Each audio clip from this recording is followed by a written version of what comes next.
Chapter 66. The child harumphed. Emma poked her stoic little face in amusement. Aside from being able to store items, the Heart of Paradise can also absorb and store mystic energy from the outside world. However, you must remember to take out the Heart of Paradise without being noticed. You must be extremely careful. Arbor nodded, thinking that this was indeed the case. She didn't want to provoke a large group of people from some sect to besiege and kill her, so she shouldn't be too pleased with herself. She still had to be careful when using it. The supplies you want should arrive tomorrow or the day after. Remember to receive them. As expected of His Highness the Crown Prince, he could gather supplies so quickly in this kind of desolate little mountain village. Although our dear Xiaomu's stoic little face didn't have any expression, Emma felt that this little girl was very happy. Yu Xiu silently followed behind his master. Seeing him nag endlessly, he looked at Arbor with a complicated expression. He had never seen his crown prince so carefully instruct others.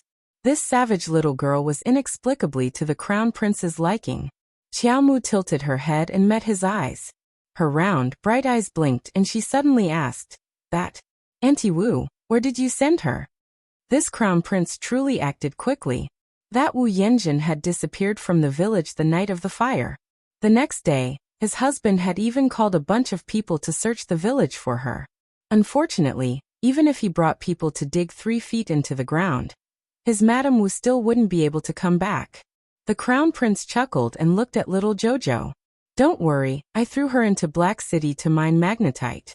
There's no return from that kind of place. She won't be able to leave until she dies." Arbor's eyes flashed. She had indeed heard of Black City. It was close to the western wilderness, and could be considered the source of heavenly Dao sects or mining. To the pampered Auntie Wu, that kind of bitter cold place where one had to mine rocks and toil all day long was probably a life akin to hell. Keep all of these well. The crown prince casually stuffed her with a cloth bag sewn with brocade thread. Then he carried her and soared up. Stepping on the heavy fire, they passed through the smoke-shrouded stone forest. Classmate Arbor opened the bag and stretched his head out to take a look. Seeing that it was all kinds of high-grade ointments to stop bleeding, relieve pain, remove scars, disperse blood stasis, and so on, he hurriedly put them all in his pocket and happily accepted them all. Emma flew towards Quoto village with the child in her arms. She walked in the air as if she was walking on flat ground. Little Qiao's gaze was slightly complicated as she stole a few glances at him. After weighing her options, she finally opened her mouth. It's a long journey back to the capital. Be careful. If you encounter a slow and rotting monster, it's best to stay away. However, with his inhuman strength, he shouldn't be at a disadvantage even if he encountered a corpse puppet in a completely clueless situation. Emma raised her eyebrows slightly. Although she didn't quite understand what the little fellow meant, she still nodded and couldn't help but pinch her cheeks. "Little thing, you're worried about me." Scram! Little Jojo stretched out her leg and angrily kicked his white robe, adding another black footprint to his robe. "You're not allowed to pinch my face." Following behind the two, Yu Xiu's mouth twitched as he looked at the two people in front of him. He felt that there was something wrong with this scene. What's wrong? Yu Xiu thought for a long time, then slapped his thigh and had a flash of inspiration. Why was his handsome, charming, and lovable lord always suffering in the hands of this little girl, and getting beaten up at the slightest provocation? Chapter 67. After Emma carried Xiaomu away into the distance, a lump of earth and rock that had been scorched and loosened by the fire continued to writhe. Suddenly, a little white squirrel popped out. On its cute little furry face, a pair of intelligent big eyes were opened wide. Squeak! The little white squirrel made a pitiful cry. Where is the little master? Why is the little master missing? Little master, little master, little master. If someone was here, they would definitely see the little white squirrel's tearful face. It hopped on the spot for a while, and sniffed around before pinpointing the direction that Emma had left in with Xiaomu in his arms. With a squeak, it dashed out of the stone forest entangled in flames with a few swishes. At this time, the raging flames had spread over the entire stone forest, but to the little white squirrel, it didn't seem to affect it at all. The billowing smoke caused the visibility to be extremely low. But the little white squirrel seemed to not notice the raging flames in its surroundings. Its speed increased again, and it passed through the stone forest that was surging with flames like a bolt of lightning. It squeaked as it chased after Qiao Mu with all its might. "Little master, wait." The little master saved its life, so she was its second parent. It must follow. Arbor didn't know that a silly little white squirrel was running after her to the village, swearing to follow her. After she was carried out of the stone forest by Mo Lian, she kept poking his shoulder with her fingers and repeating, "Put me down." Mo Lian saw that the little girl's home was in front of him, so he put her down. Seeing that the little girl silently turned around and was about to run away, Mo Lian, who was already familiar with the little girl's tricks, picked her up and put her in front of him again. Arbor angrily stepped on his foot. "What? Do you remember what I told you?" Mo Lian looked at her with a smile. The little girl glanced at him. Although he was smiling, his eyes were very serious. Her little face couldn't help but become gloomy, and she nodded as a response. Mo Lian stretched out his finger and tapped her little nose. "Then let's see each other in a few days. Go home. I don't even know if we'll meet again." The little fellow muttered quietly. Behind her, Mo Lian raised his slender eyebrows as he watched the little one's receding figure with a grin. "Sigh, this little fellow doesn't even know how to say goodbye. Looks like I'll have to teach him slowly in the future." As for whether or not they would meet again, they would know when they met. Mo Lian stopped at the end of the path and looked in the direction where the child had left. She slowly withdrew her gaze. "I heard that third imperial brother went to the old man and complained tearfully. The effect was very obvious," Mo Lian said softly. She turned and walked towards the inn at the entrance of the village. "Pack your things. We'll leave early tomorrow morning. I'll go back and see what else my good imperial brother can do other than crying, making a scene, and threatening to hang himself." Yu Xiu, who was accompanying them, let out a sigh of relief. He hurriedly nodded and followed the crown prince's footsteps. His grandpa should have gone back a long time ago. This trip out had witnessed a miracle. In the end, no one had gained anything. The entire mystic realm had become a child's. No one would dare to believe this kind of thing. Arbor quickly ran to the entrance of her house. She was anxious to return home. Just as she stepped through the threshold, she heard a strange voice coming from her little courtyard. "Yo, the main character is finally back." A scalding hot teacup was thrown at her little face. Arbor's eyes hardened. She dodged to the side and looked over. She saw the matriarch and a group of people sitting there, as if they were being interrogated. Chapter 68. Anyone who stepped into their own small courtyard and was met with the sudden attack of a hot teacup would not be able to hold back their anger. Arbor was no exception. Although her little face was still expressionless, the anger in her eyes could no longer be suppressed, and a cold aura emanated from her body. She looked up and saw old Madam sitting on a chair in the middle of the courtyard. Her youngest aunt Xiao Wenwan and youngest aunt Su Jiao were standing on either side of her. The two guards glared at Arbor, who had just entered the door, with disdain and ridicule in their eyes. Arbor was furious that her house was occupied by old Madam and her people. Her eyes were filled with irritation. Glancing at old Madam expressionlessly, Arbor walked toward her room without looking back. She was too lazy to talk to them. Whoever wanted to talk to them could talk to them. In any case, she didn't want to talk to this old woman. This condescending attitude infuriated elderly Lady Qiao so much that she shot up from her seat and angrily rebuked while pointing at Xiao Mu. "Halt! Kneel!" Old Madam Wang was so angry that her fingertips trembled. She had been in charge of the Qiao family for so many years, and her son and daughter-in-law had always respected her and obeyed her orders. She had never seen such a rude person who dared to ignore her imperial edict and despise her right to be in charge of the family. This was outrageous. Arbor had been tense for so long, and she finally got home to rest for a while. Who knew that old Madam Wang would be waiting for her here? It really made her angry. Two older women walked forward with their hands on their hips and blocked Arbor's door from both sides, trapping her in the small courtyard. Arbor's eyes were so cold that shards of ice could be seen. She looked at the two older women blocking her way, as if she was looking at a corpse. Get out of my way, or don't blame me for being rude. How dare you? How dare you go against the heavens?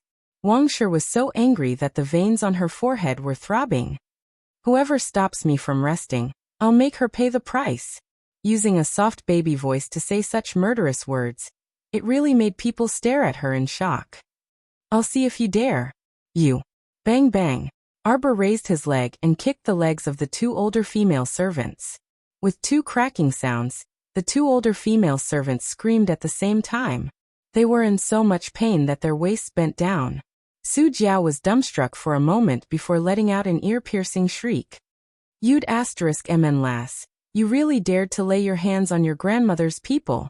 Are you deaf? I've already warned you to get out of the way. Is my word so hard to understand? Arbor sneered and punched the belly of one of the women, sending her flying several meters away.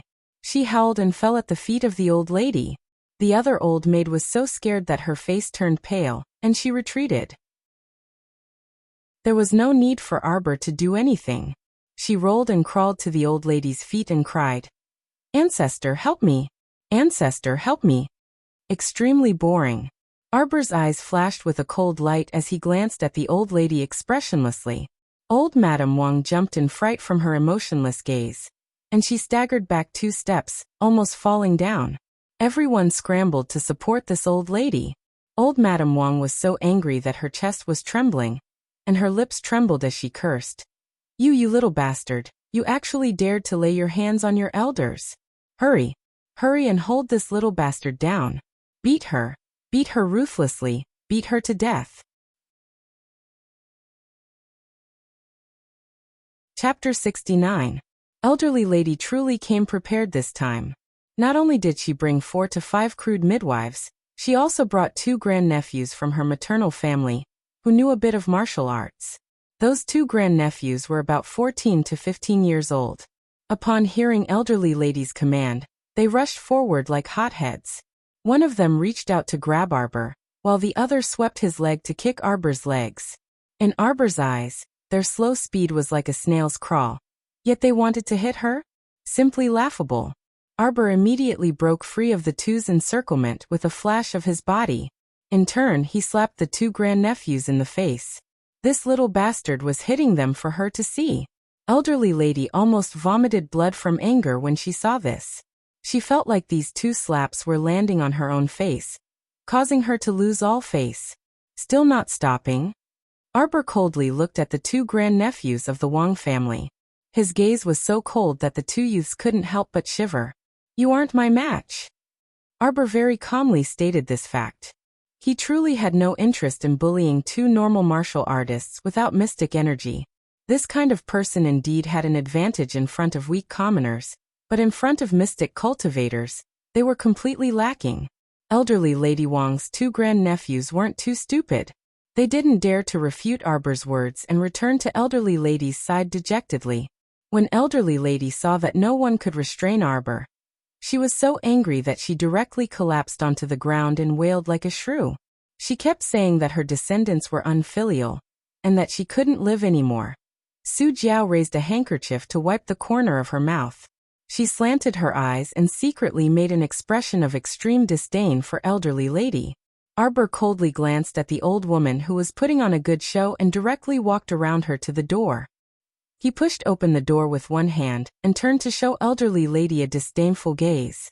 He coldly said, "If you can't live, then just die. For an old B***tch like you, living is also a waste of food. If you really want to die, then please find a sturdier pillar to ram your head against. You've spent so much effort and time to put on such an act, yet you still won't die in the end. Who are you trying to impress? Your acting is so clumsy, and it's hard to get a bunch of people to cooperate with you. You guys are really too much." Everyone stared at her, dumbfounded. Even the old lady stopped making noise and stared blankly at the cold-faced child. Was it possible for a child to say such vicious and cunning words? "Arbor, how dare you speak to your grandmother like that?" His father, Xiao Zhongbang, roared at the door. Xiao Mu coldly glanced in his direction before slamming the door with a bang, directly flinging the doorboard shut in front of everyone's eyes. "Son, I really can't live anymore." The old lady seemed to be stuck for 3 seconds. When she saw Qiao Zhongbang, she continued to slap her thigh, crying and wailing. She looked like she had suffered a great grievance, and tears streamed down her face. "Jojo, it's Jojo who's back." As soon as Wei Ziqin heard that the child had come home, she hurried back. She didn't even have time to look at elderly lady before she ran straight to her daughter's room. Arbor had just wiped her face when she heard her mother's voice. She quickly opened the door and welcomed her mother's warm hands. Wei Ziqin immediately picked Arbor up and said anxiously and angrily, "Where did you run off to for a day and a night? Your father and I had a hard time looking for you." "Mother, I'm back now." Arbor was already an adult. How could she be used to being held in her mother's arms? She quickly wriggled and slid down to the ground. She reached out and tugged at the corner of her mother's clothes. "Mother, let's talk inside." Chapter 70. How could Wei Ziqin let go of her hand? She wiped the tears from the corners of her eyes as she said, "Child, I asked your teacher Jiang. Yesterday school ended very early, and the other students also got home early. Where did you go?" Arbor had already thought of an excuse on the way back. She changed the story of Yao Ji and company and said that she was almost abducted after school. Fortunately, she was rescued by a young swordsman, and it took some twists and turns before she was able to return. Wei Ziqin only felt that this matter was abnormally dangerous when she heard it. She quickly hugged her child and prayed for the heavens to protect her with a ghastly pale face. Arbor comforted her with a few words before someone banged on the door. Wei Ziqin hesitated for a moment before holding Arbor's hand and saying, "Yesterday your dad brought people to search for you in and out of the village for the entire night. Actually, it's not that he doesn't care about you." Arbor faintly hummed in acknowledgement. Wei Ziqin looked at her daughter's ice-cold face and couldn't help but sigh. She could also tell that Jojo was simply indifferent to her dad these past few days. He didn't even call him dad anymore. Ever since Su Jiao came knocking on their door and escorted Qiao Qiao to the inn to apologize to Miss Liu, Qiao Qiao practically didn't look her father in the eye. Although this child didn't say anything, her heart must have been hurt by her father. "Jojo, are you blaming your dad?" Knock knock knock knock knock. The sound of the door shaking vigorously interrupted Wei Ziqin's words. Wei Ziqin glanced outside the door a bit nervously. "Jojo, you don't say anything when we go out later. Mom will deal with it." Judging from elderly lady's attitude, it seemed that she wouldn't let them off if they didn't give an explanation today. "Mom." Arbor calmly looked at her mother. Her pitch-black eyes were very bright, and Wei Ziqin could see her own reflection in her daughter's clear eyes. "I've been having a strange dream every day for the past few days." Arbor's tone was quite gentle, as if he was talking about something that had nothing to do with him. "I dreamed that my sister was sent to a rich family, but no one really treated her as a human. They beat her, scolded her, humiliated her, and enslaved her every day. By the time she was 12, her sister had died. She was swept out of the house like a pile of trash. Her clothes didn't cover her body, and she lay in the pouring rain with her eyes open. Because in their eyes she's just trash. If she dies, then so be it. There's nothing pitiful about it." Wei Ziqin's pupils constricted in horror. She rushed forward and covered her daughter's mouth. She shook her head vigorously and said, "No, no, Jojo, how could you have such a terrible dream? This was a dream, just a dream. Mother has already decided that no one can take Shaolin away from us. Mother has decided that no one can take my child away from Mother's side. Even your grandmother can't make decisions for Mother." Arbor reached out and pulled her mother's hand away. The corners of her mouth twitched, and she tried to show a stiff smile. "I think so too, Mother. No one can make decisions for themselves and decide Shaolin's fate. I'll be responsible for her life until the end. Mother, this time Jojo will be the one to protect you." Wei Ziqin's face was already covered in tears. She didn't know why she was crying, but she felt suffocated in her chest, and her tears flowed uncontrollably. She was a mother. She couldn't be weak. If she backed down, her daughter would have no way out. Wei Ziqin held Arbor's hand tightly. She stood up with a determined expression and pulled the door open. Chapter 71. Arbor silently followed behind her mother and followed her into the courtyard. Elderly lady had stopped crying for the time being, and she pretended to wipe her tears as she furtively cast sidelong glances at the mother and daughter pair. Arbor. Xiao Zhongbang roared angrily. When he looked up to see his wife shielding his daughter behind her as though she was afraid that he would eat her up, he couldn't help but be angered to the point that his heart ached. What did his wife mean by this? Could it be that she would tear apart and eat her daughter? Elderly lady. Wei Ziqin poked the soft knife in a manner that was neither servile nor overbearing as she dryly said, "May I ask why you brought so many people here in such a grand manner? The child is still young and can't take fright easily. If she's frightened to death, who can compensate me with a good daughter?"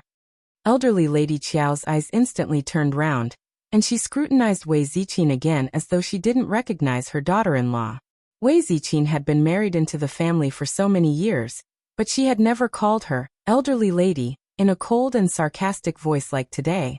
Eldest sister-in-law, what kind of attitude is this? Su Jiao immediately interjected. From the looks of it, you probably don't know that your child nearly angered mother to the point of fainting just now. Do you know what your child called mother just now? I'm too embarrassed to say it out loud. Old B***tch. Arbor coldly replied. Everyone stared at her, dumbstruck, as though they didn't recognize this child. Xiao Zhongbang flared up on the spot and raised his hand to slap Arbor's face as he glowered at her. Shut up. Arbor didn't dodge and merely stared at her father with a bone-chilling gaze. That serene and chilly gaze made Xiao Zhongbang's heart tremble slightly, and his hand involuntarily froze in midair, unable to swing down anymore. It's good that all of you are here today. Arbor's gaze swept across everyone's faces. Wait a moment. We'll talk when everyone is here. Everyone in the yard was silent. It took a long time for the old lady to find her voice again. She pointed at Arbor and said in a trembling voice, "Rebel, rebel, rebel." Xiao Zhongbang looked at his mother, who was trembling with anger, then turned to look at his daughter, whose face was as cold as ice. He couldn't help but let out a long sigh. Third great-grandfather and old village chief are here. The 10-year-old Xiao Hu called out and ran into the courtyard. Thank you for your hard work, brother Hu. Arbor nodded slightly at Xiao Hu, then bowed to the Qiao family elders and the village chief who had just entered. Third great-grandfather, grandpa village chief.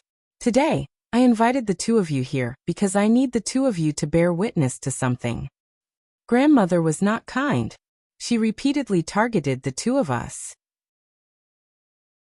She ignored my mother's wishes and insisted on selling my younger sister to a rich family.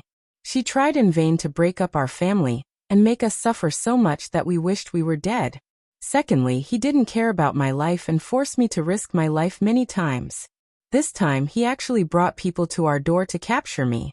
I'm so young and fearful. I don't know how I've become an eyesore to grandmother.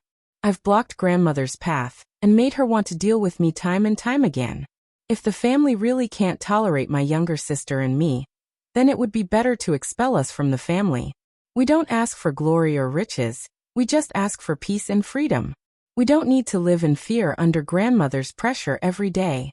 The old lady looked at third great-grandfather's stern gaze and her lips trembled. She was so angry that she wanted to faint. Was this child possessed by a ghost? How could she say such a sentence with every word that hit his heart? Seeing the disdainful gazes from third great-grandfather and the village chief, the old lady's face burned. She wanted nothing more than to close her eyes immediately. Such a small child. How much had he suffered to be able to say something like expelling himself from the family? Chapter 72.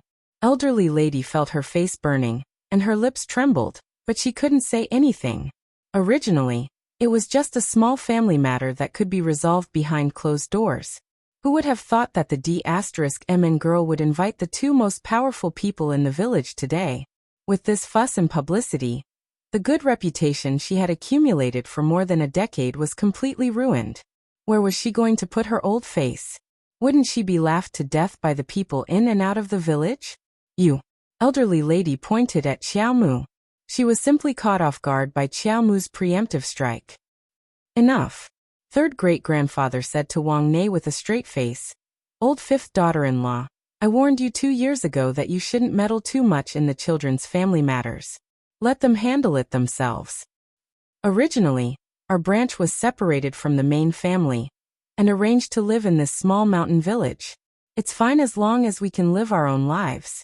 Our children and grandchildren are growing up day by day, and those who should be separated have also been separated out.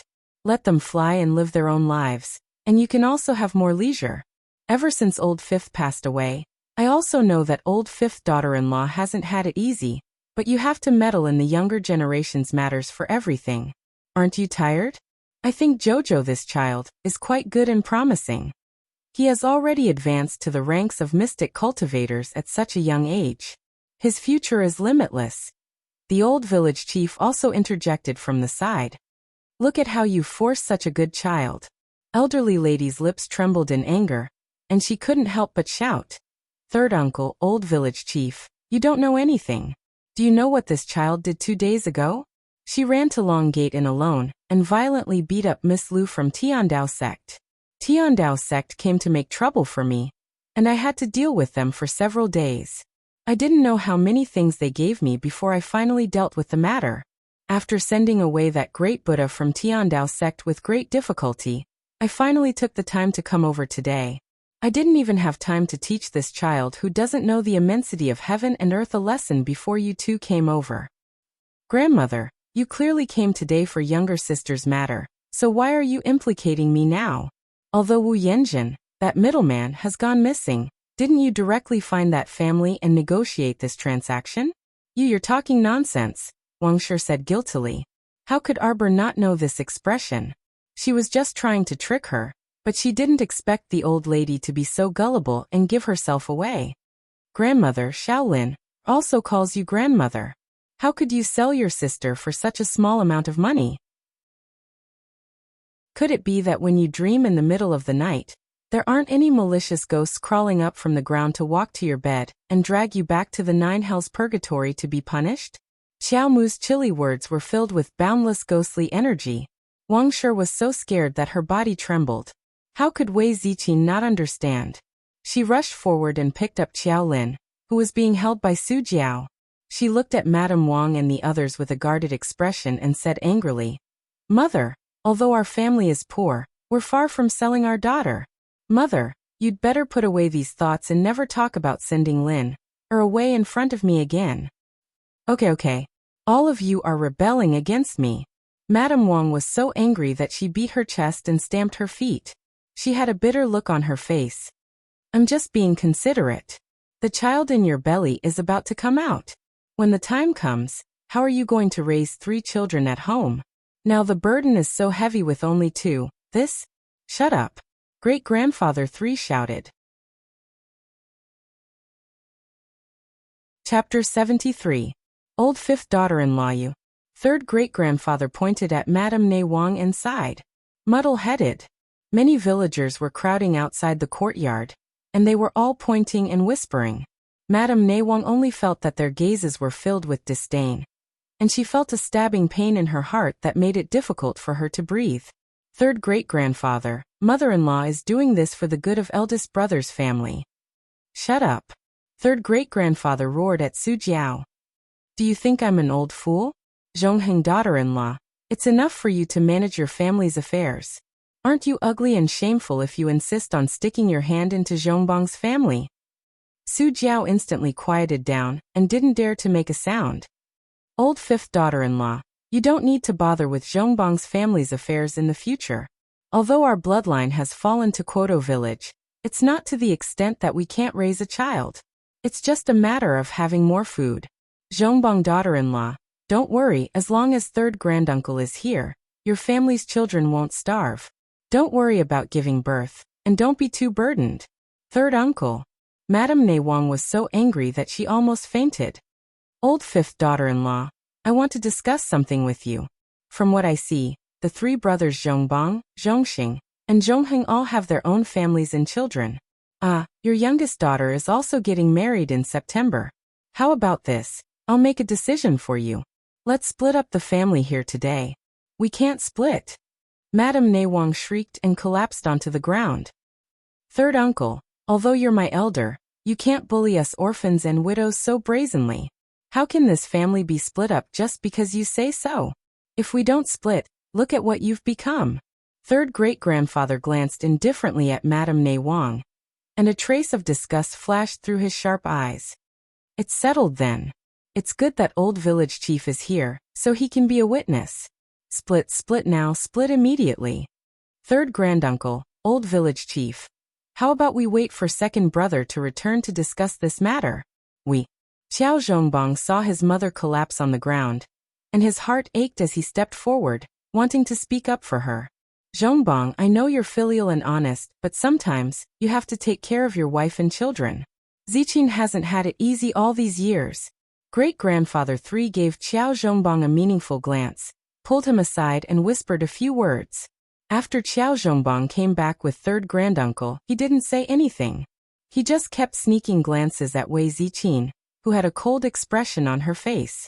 The separation of the family went quite smoothly. The old lady's wails and howls were of no use. With the old village chief as a witness, great-grandfather 3 single-handedly facilitated the separation ceremony. He even took out the document, and remembered it clearly. Arbor curled the corners of his mouth. His sharp gaze swept past the old village chief and third great-grandfather. When he turned around, his eyes couldn't help but reveal a faint smile. She returned to her small room and closed the door. She sat at the table for a long time before pouring herself a cup of cold tea. She muttered to herself, "Power is really a good thing. When I have power in my hands, I can have everything." Less than an hour ago, great-grandfather 3 and the old village chief knelt in front of Crown Prince Lian, trembling with fear. They looked at the youth in front of them, who was holding a coarse teacup in one hand, as if he was holding a flawless moon. They held their breaths and didn't dare to make a sound. After a full 7 minutes, the youth's cold voice said faintly, "By today, separate Jojo's family. In the future, if that old lady is blind enough to cause trouble for Jojo, I will cause trouble for you." Whoosh! An iron arrow swept past the 2 old men's hair, and pierced into the pillar below the eaves. The pillar immediately tilted, almost unable to support half the eaves. "I wonder if the 18 people in your 2 families are enough for me to cause trouble 3 times. The crown prince flicked his sleeves and stood up. The 2 old men immediately prostrated themselves on the ground. "As your highness commands."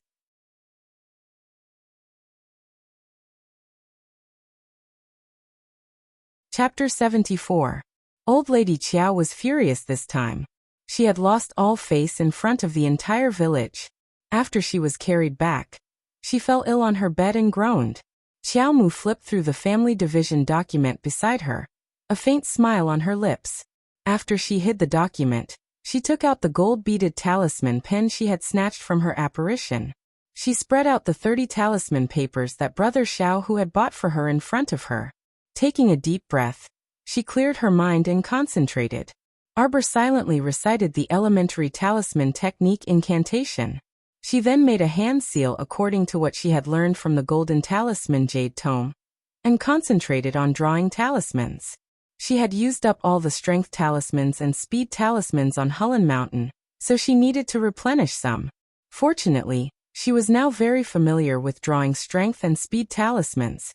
In less than an hour, she had finished drawing 10 strength and speed talismans. What surprised her was that when she finished drawing the last strength and speed talisman, she clearly saw a faint blue halo on the talisman paper. Unlike the other 18 talismans that emitted a faint yellow light, these 2 talismans were covered in a layer of blue light. Xiaomu naturally didn't know what was going on. She could only make a last-minute effort, and release her mystic sense into her conscious to check the golden talisman jade tome.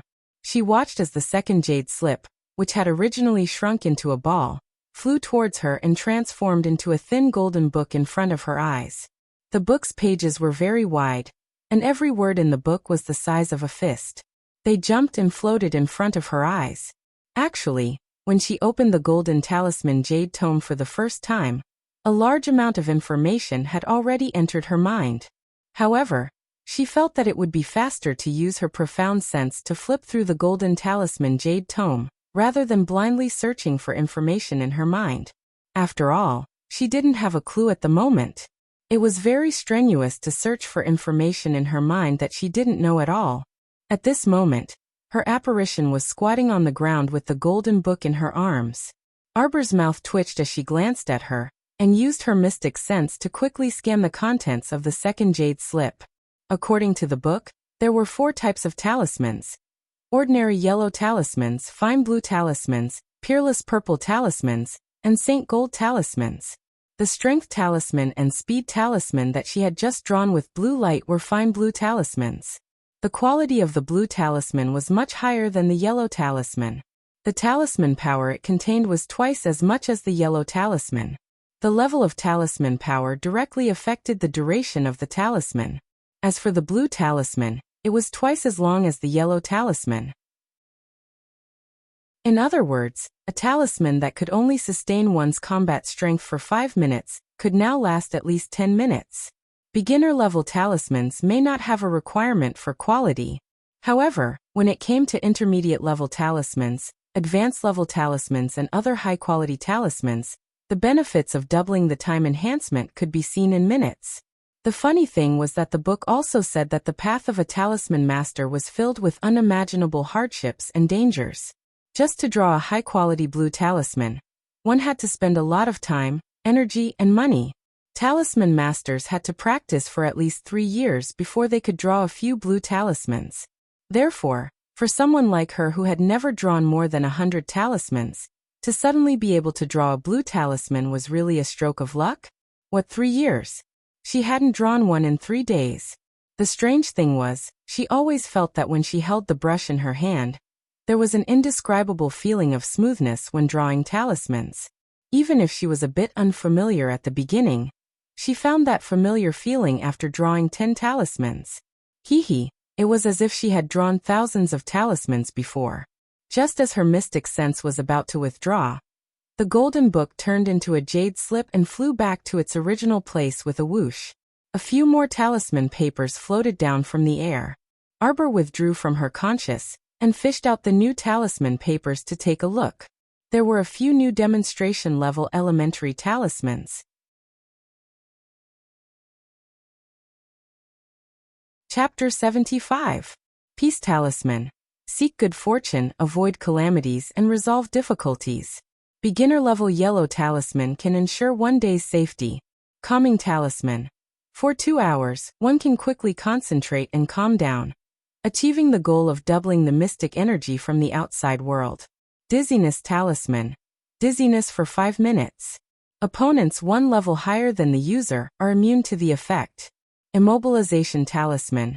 Dizziness for 5 minutes. Opponents 1 level higher than the user are immune to the effect. Arbor squatted in front of the table and flipped through the talisman papers in his hand. When the descriptions of these talismans appeared in his conscious, a certain child rolled his eyes to express his disdain. Every single one of them was so F***king useless.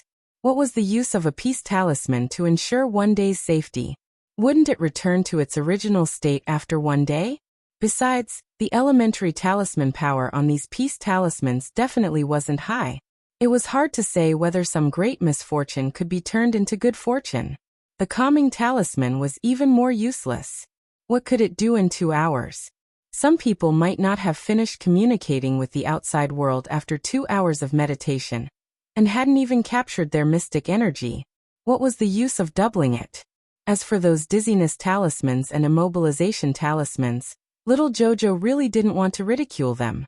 With her current cultivation, she could only immobilize small fries below the 3rd level of Mystic Cultivator level.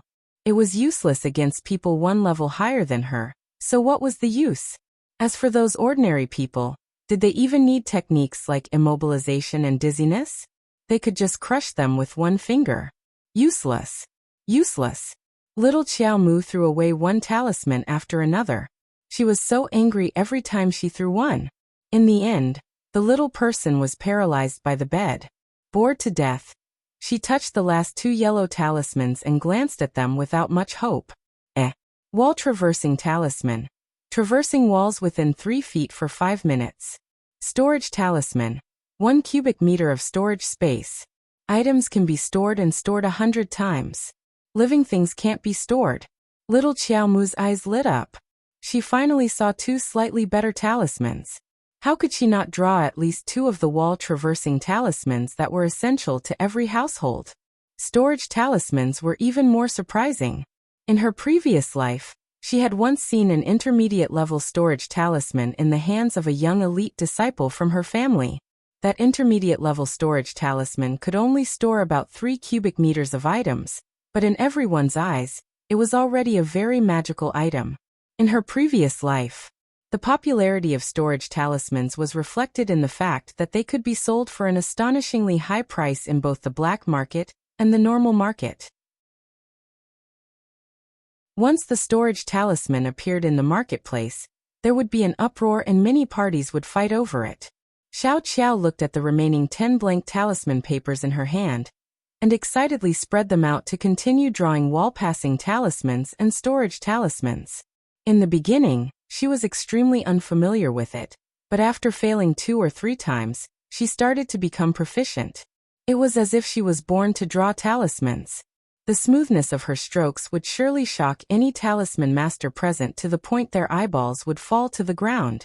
Which talisman master could draw talismans so smoothly and quickly after 2 or 3 times?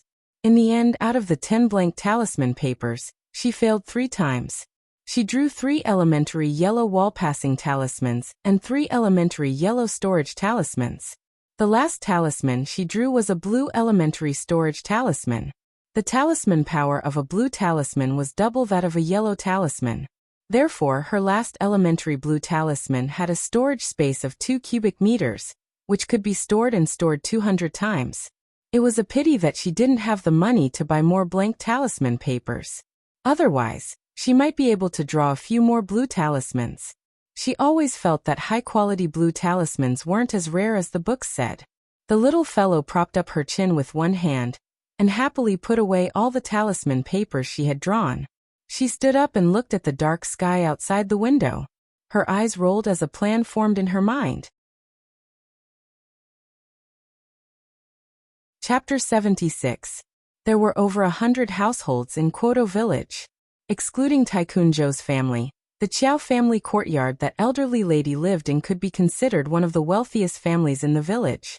Meanwhile, younger uncle Qiao Zhongheng and Su Jiao's house was located next to the Qiao family courtyard, and there was even a side door in the middle that connected the 2 houses.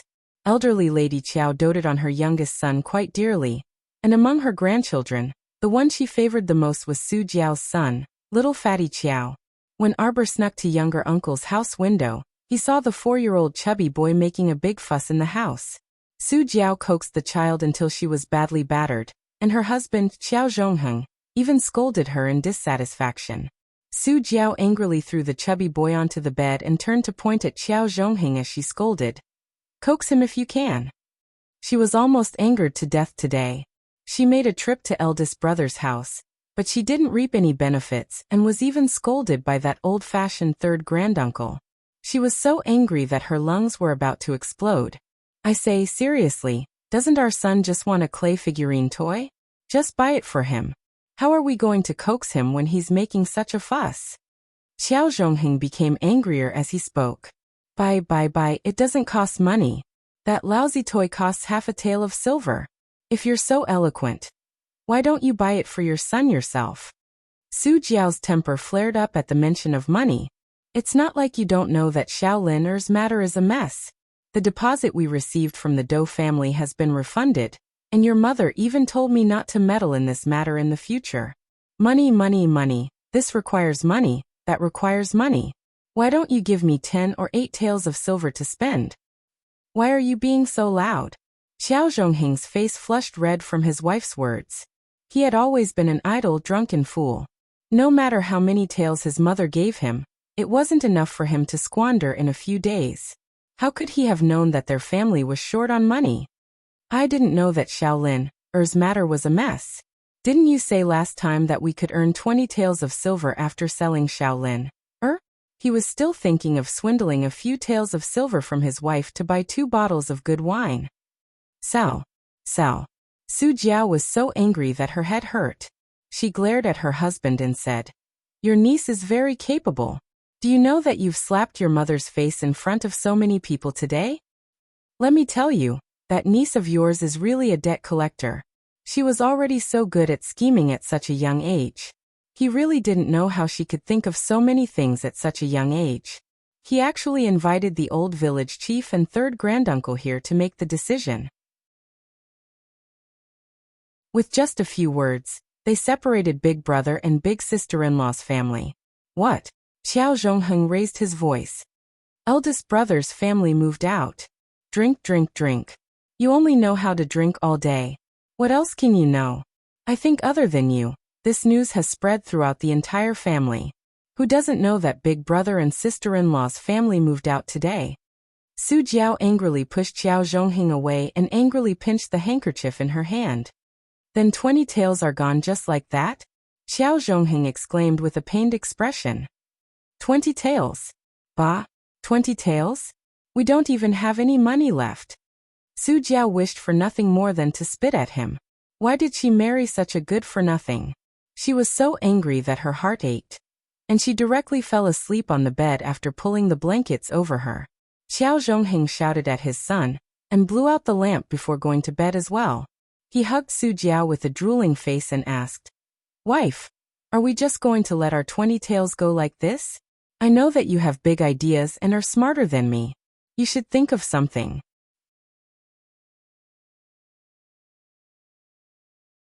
Chapter 77. How could Su Jiao be resigned to this? She was also trying to think of an idea with her insides burning. Although Xiao Zhongheng was a good-for-nothing, as long as he wanted to, his ability to smear honey with his mouth was top-notch. He could soften Su Jiao with just a few words. After the two fooled around like this for a while, Xiao Zhongheng fell into a deep sleep, but Su Jiao tossed and turned, unable to fall asleep as she thought about those 20 taels of silver. Arbor, who had been hiding under the eaves and eavesdropping for a long time, had long been so angry that his fists were tightly clenched. Her guess was right. Su Jiao really did play tricks on Shaolin. No wonder she had been so enthusiastic and diligent in coming to their house to persuade their mother to send Shaolin away as soon as possible. It turned out that she could still fish out 20 taels of silver as a reward. 20 taels. Her pitiful younger sister's life was only worth 20 taels in Su Jiao's eyes. If she hadn't added fuel to the fire in her previous life, Shaolin wouldn't have been taken away by Wu Yinjin so smoothly. This D*MN woman. Arbor took out a wall-passing talisman from his pocket and tore it open, a cold glint flickering in the depths of his black eyes. Su Jiao rolled over on the bed again and lamented to the wall. She couldn't think of any good ideas after thinking for most of the night, so she was truly at her wit's end. But she really couldn't bear to give up those 20 taels of silver just like that. It was all that D*MN child Arbor's fault. If he hadn't interfered, eldest sister-in-law would have long handed Shaolin over and there wouldn't have been so much trouble in the aftermath. Su Jiao rolled over again and opened her eyes with a dry mouth. Just as she was about to pour a cup of water from the table, she suddenly saw a shadow float past her eyes. She instantly quivered in fright, and all her drowsiness disappeared without a trace. She sat upright like a spring and shouted in fright, "Who's there?" Xiao Zhongheng, who was sleeping soundly, groaned like a dead pig. Su Jiao saw nothing in front of her, and calmed herself down before inwardly sighing in relief. She only knew that she was too nervous after sleeping in the middle of the night. She didn't want to drink any more water, so she lay down and turned over. Then her eyes suddenly widened, as if they were about to split open. Looking at the half-drooping face in front of him, his heart almost jumped out of his chest. Her brain was dead for 3 seconds before she finally realized what was happening in front of her. She let out a shrill scream, scaring Xiao Zhongheng into sitting up in his sleep. "What's wrong? What's wrong?" Xiao Zhongheng glared at Su Jiao and said angrily, "Why are you screaming in the middle of the night?" Su Jiao pointed at the back of Xiao Zhongheng's head. Her lips were trembling, and her eyeballs were about to pop out of their sockets. She stared fixedly at the ghastly pale face on the wall as it retracted back into the wall bit by bit before disappearing. Qiao Zhongheng looked back. There was nothing but a wall. Face. Su Jiao shuddered, her entire body trembling. What face? Qiao Zhongheng, who hadn't seen anything at all, was baffled. Ghost. Su Jiao's eyes rolled back and she fell down stiffly. Arbor wiped away the dust smeared on her face and turned to look at the brightly lit Qiao Zhongheng's house. The corner of her mouth hooked up coldly. You're scared already? The good days are still waiting for you guys. As the shadows of the trees swayed, the little girl's figure quickly disappeared from the dark house. There was only a faint breeze that blew by and scattered the leaves on the ground. Early the next morning, Arbor was woken up by the sound of goods being unloaded outside. Her spirits were roused and she jumped up. She carelessly wiped her face and ran outside. She bumped into Wei Ziqin, who asked curiously, Jojo, there's a group of people outside saying they're here to deliver goods to you.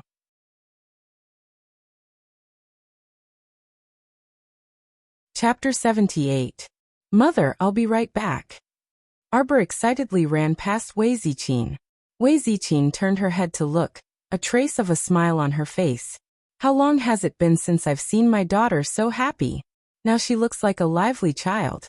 As soon as Arbor ran out the door, she saw a dozen carriages parked in front of her yard.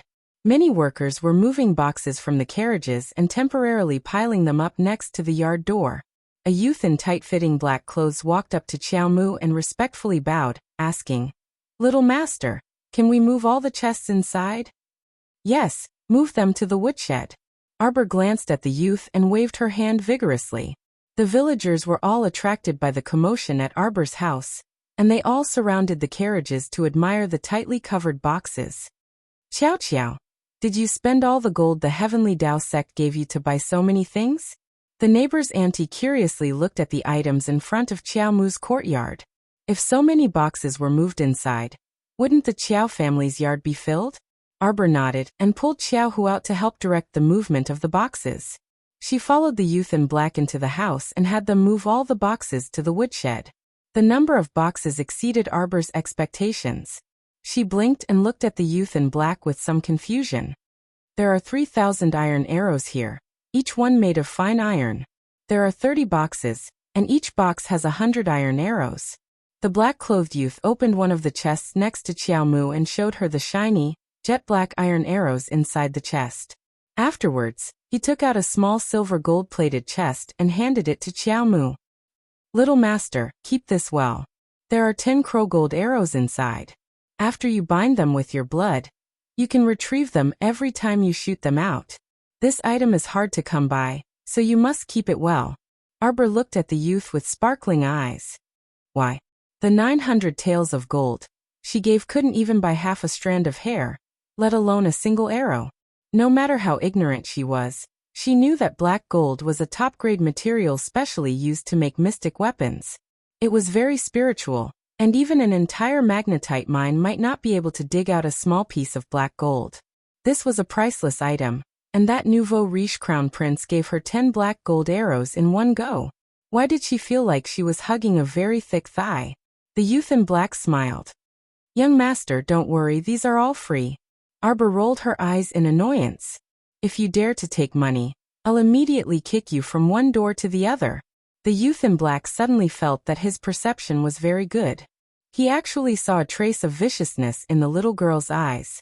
Heh. He quickly closed the box and handed another one to Miss Arbor. This is the crow repeating crossbow. It's also a level 12 mystic weapon made of black gold. His Highness said that it's the same as the ferrule he gave young master. Currently, its level has been suppressed to around level 3. Young master will be able to use it as soon as you start. Arbor flipped through the 30 normal repeating crossbows and put them away together with the crow repeating crossbow. Then she turned to look at the boxes of clothes that were carried in. According to their previous agreement, a certain crown prince would buy her 20 years' worth of clothes to wear. Arbor rubbed her little nose. Cough cough, 20 years seemed a bit long. At that time, she really did have the intention of making things difficult for him.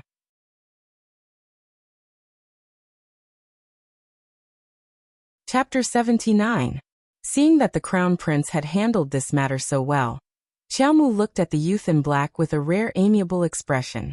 So you're called Yuxiao. Go back and thank His Highness on my behalf. Alright, you can leave after putting the things down. Look. This heartless little thing said this. No wonder His Highness had warned him to be careful of this little fellow. She would turn her back on him as soon as the things were in her hands. The youth in black straightened his face and cupped his hands at Xiaomu. Little master, His Highness has instructed me to follow you from now on and work for you. Also, I'm not called Yuxiao.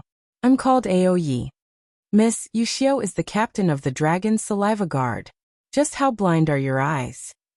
Yuxiao has always been by His Highness' side. Logically speaking, this isn't the first time you've seen him. How could you mistake him for someone else? Shouldn't you reflect on your actions? Aoyi. Xiaomu looked at the handsome youth in black curiously and asked in a small voice. Is it because you often stay up late that your crown prince gave you such an unreliable name? Aoyi, haha. Miss, you guessed wrong. That's not the case. I'm a member of the Night Pavilion. Every member of the Night Pavilion has the word Yi in their name. Oh. Xiaomu turned her face away with disinterest. She wasn't interested in asking him what the Night Pavilion was. It was probably the power of that nouveau riche crown prince. Do you know how to drive a carriage? Aoyi. Why does it feel like I'm following Miss for the rest of my life? There was a commotion outside the courtyard. Arbor frowned. Stay here and look after the things. I'll go out and see what's going on. Yes. Aoyi cupped his hands.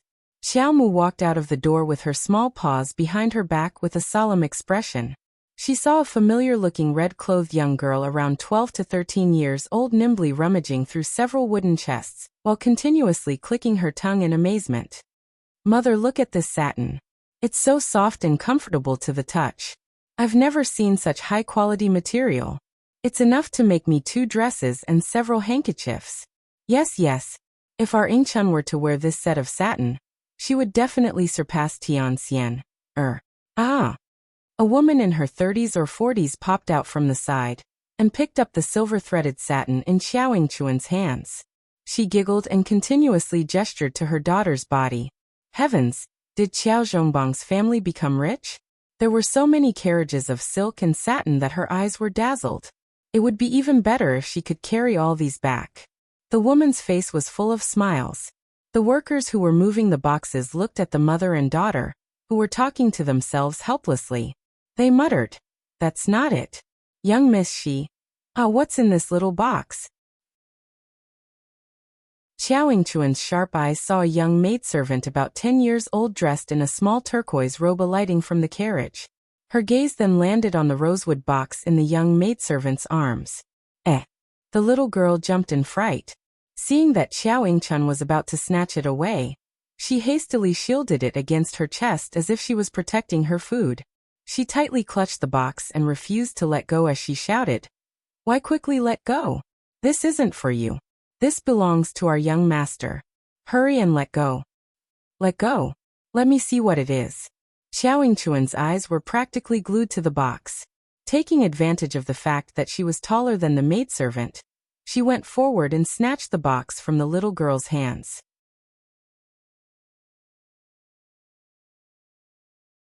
Chapter 80. The box full of jewelry was eye-catching, and Xiao Yingchuan's eyeballs nearly popped out of their sockets. How could she be willing to let go of the box?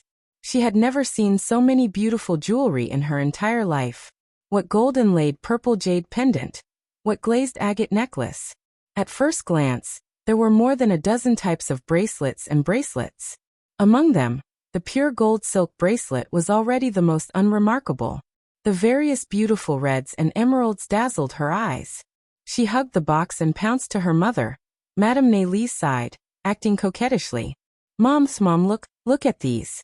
They're so pretty." "Oh my." The madam slapped her thigh and exclaimed, "These are all good stuff. Chun, you have to put them away properly. Don't lose them." The madam spoke as if these were all her daughter's possessions, which made the tearful young maidservant widen her eyes in shock. Heavens! The young maidservant swore that she had never seen such a bandit and shameless person. Mom, I won't lose them. Xiao Yingchun hugged the box tightly to her chest in glee, and her eyes kept darting left and right. She arrogantly pulled over a dozen boxes and said to the stupefied workers beside the carriage, these, and these. Load them all onto the carriage and move them away. As she spoke, she went up with a grin, and continued to touch the satin that she had previously felt especially comfortable. She turned around to ask her mother, Mom, don't you think it's strange that the Qiao family's elderly lady and the third branch's youngest aunt didn't come over after such a big commotion? This was a bit illogical. If that elderly lady and the third branch's youngest aunt came to snatch the goods first, how could the two of them have a share? Madame Neili also found it strange. That old fart and the third branch's Su Jiao weren't easy to deal with. They were people who would curry favor wherever there were benefits, so how could they not come? If they had known beforehand that the eldest branch had bought so much good material home, how could they not come to snatch it? Madame Neili hugged a roll of brightly colored material, and couldn't close her mouth from smiling as she touched it. Why do you care so much about them? We came first and picked first. Who told them to come so slowly? Who's to blame for being short-handed? Xiao Yingchun hugged the rosewood jewelry box, unable to put it down. She beamed with joy as she nodded repeatedly. She pointed at the dumbstruck workers on the side. Mom, then let's go quickly. All of you and all of you.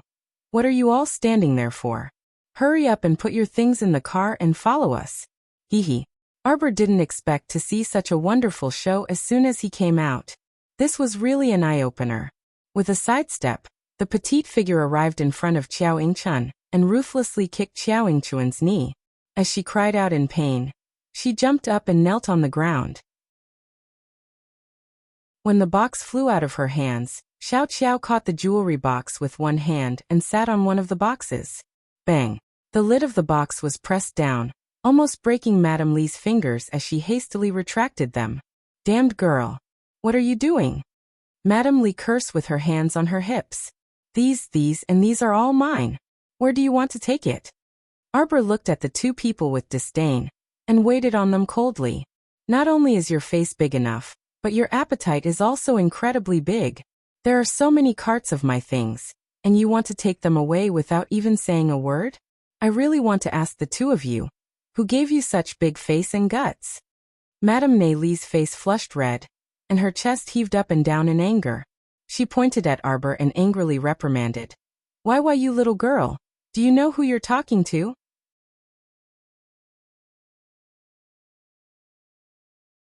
Chapter 81. What's your surname? Little Qiao crossed her legs, and her gaze turned even colder as she stared at the woman. These people were truly interesting. They didn't look like fools, so how could they not know how to conduct themselves?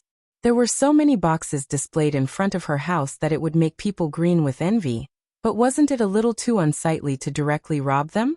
Even robbers didn't need to be so arrogant, right? Moreover, who told them that things in Arbor's hands could be so easily snatched?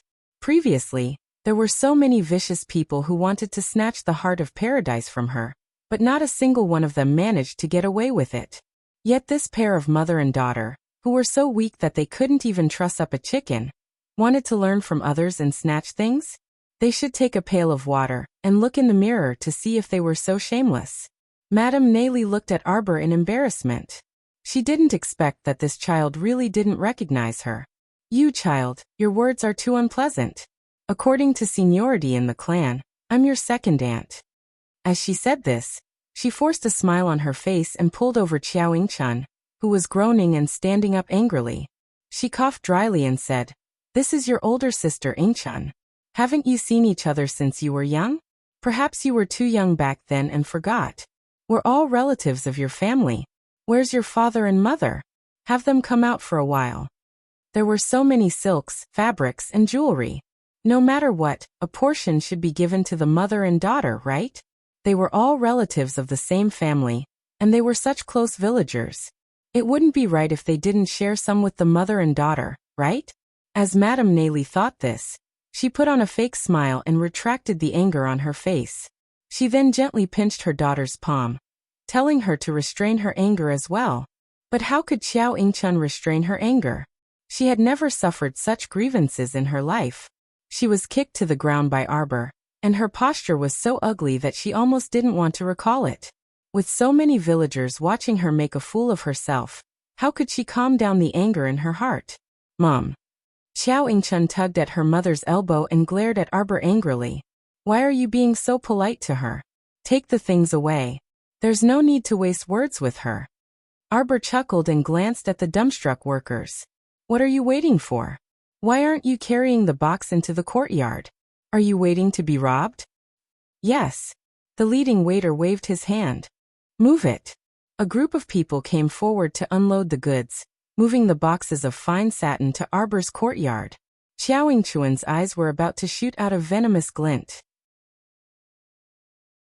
Who knew where she got the courage from? But she actually rushed up and hugged the chest in one of the shop assistant's hands, fighting back and forth with him. Let go, let go. Where are you taking my clothes? Let go of me. The clerk looked embarrassed and looked in the direction of Arbor for help. Young Mississippi, why are you being so polite to bandits? Arbor smirked and waved his hand. Just beat them out of here. Yes. With Arbor's words, the shop assistants no longer hesitated. When they saw Madame Nei Li and her daughter rushing up to grab the chest in a frenzy, they didn't hold back anymore. Madame Nei Li and her daughter were both ordinary people, so how could they win against the shop assistants with round waists and thick arms? Madame Nei Li's head bumped into a tree, and she shrieked as she touched the blood dripping from her forehead. Xiao Yingchun fell to the ground in a sorry state. She clutched her leg and bawled loudly. Want my life, want my life. Madame Nei Li also responded by wailing like a ghost and howling like a wolf. Miss Qiao killed someone, killed someone.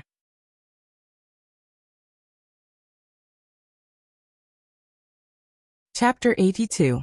What are you waiting for? Continue to move. Don't take these people's cries seriously.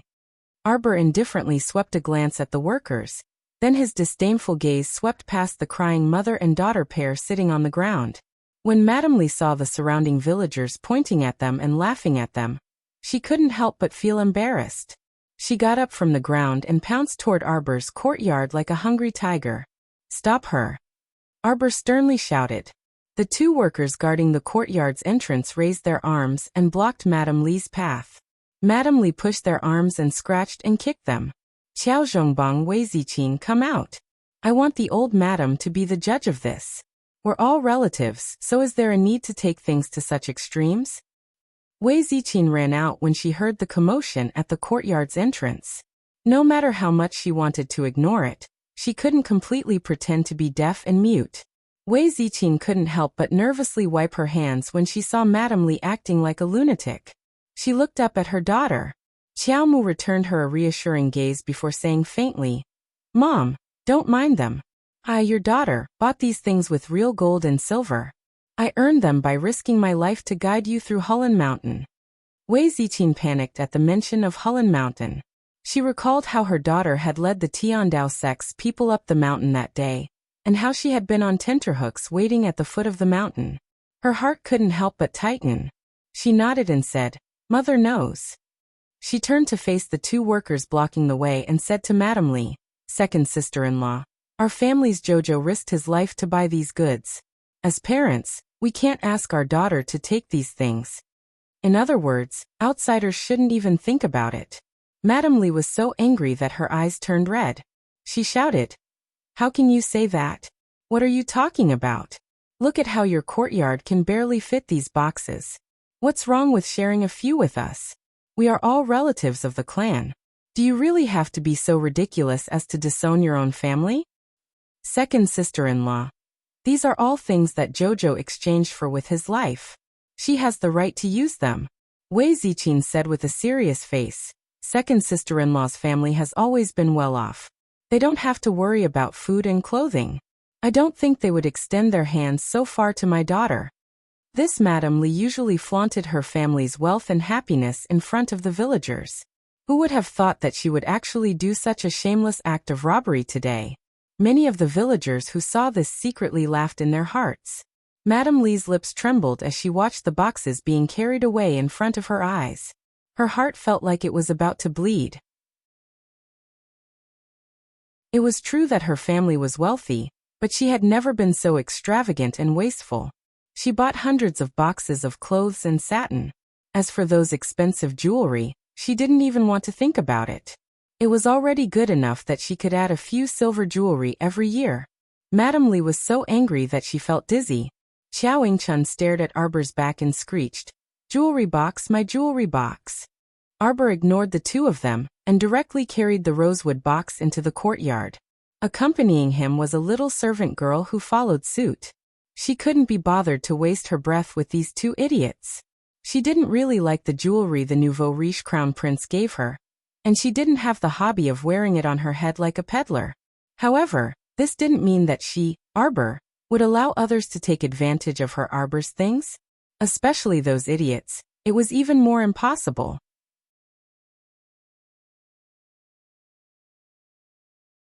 Chapter 83. Madame Nayli didn't have a good time in Arbor, so she angrily dragged her wailing daughter and rushed toward Su Jiao's house in a spurt of energy. She didn't believe that Su Jiao wouldn't be envious and covetous when she found out that there were so many good things in Arbor's house. At that time, with Su Jiao leading the way, the mother and daughter pair following behind, they would definitely be able to snatch some good things back. However, if that box of jewelry fell into Su Jiao's hands, there was no guarantee that they wouldn't be able to get some back. The more Madame Nayli thought about it, the more pain she felt. However, she couldn't hold back the anger in her heart, and went straight to Su Jiao's house. As soon as she entered the courtyard and called out, "Big sister Su Jiao." A basin of dog blood splashed onto her head. Madame Nayli was immediately dumbstruck. The delicate Miss Qiao Yingchuan's cheeks were also stained with 2 drops of dog blood, and she immediately shrieked as if she had been stained with some corrosive liquid. She covered her face with one hand and continuously smeared the blood, her eyes revealing a terrified expression. Madame Nayli was also shocked. When she focused her eyes, she saw an incense burner table in the courtyard, and 3 fist-thick incense candles were lit in broad daylight. A middle-aged Taoist priest was waving his peachwood sword in front of the table and jumping up and down while reciting with conviction, "Immortal venerables and heavenly monarchs command the world. Demons and ghosts should quickly disperse." Roar. Madame Nayli. What kind of situation was this? Su Jiao was curled up behind the incense burner table wrapped in a blanket on a hot day. She looked over with a pale face, her eyes unfocused. She then saw that there were several dozen yellow talismans pasted on her blanket. Her hands, feet, and even her forehead were covered in talismans. She looked extremely strange, as if she was possessed. When Madame Nayli saw that the situation wasn't good, she immediately grabbed her daughter's hand and hastily escaped from the courtyard without even greeting Qiao Zhongheng. She then walked toward the elderly lady's house next door. Unlucky. Who knew if the demonic aura on Su Jiao's body would spread to them? For safety's sake, they should stay as far away as possible. No wonder Su Jiao didn't go to Arbor's house to snatch things today. It turned out she was possessed and couldn't go out. However, elderly lady was also strange today. Su Jiao's home was connected to elderly lady's home, so it was impossible for elderly lady not to hear any commotion when Su Jiao had already caused such a ruckus. Madame Li held her daughter's hand, and with a head full of dog blood, chatted with the gatekeeper for a long time before finally entering the matriarch's home. Madame Li inquired about the matriarch's condition, and found out that the matriarch had been sick since last night. Madame Nayli came to a sudden realization.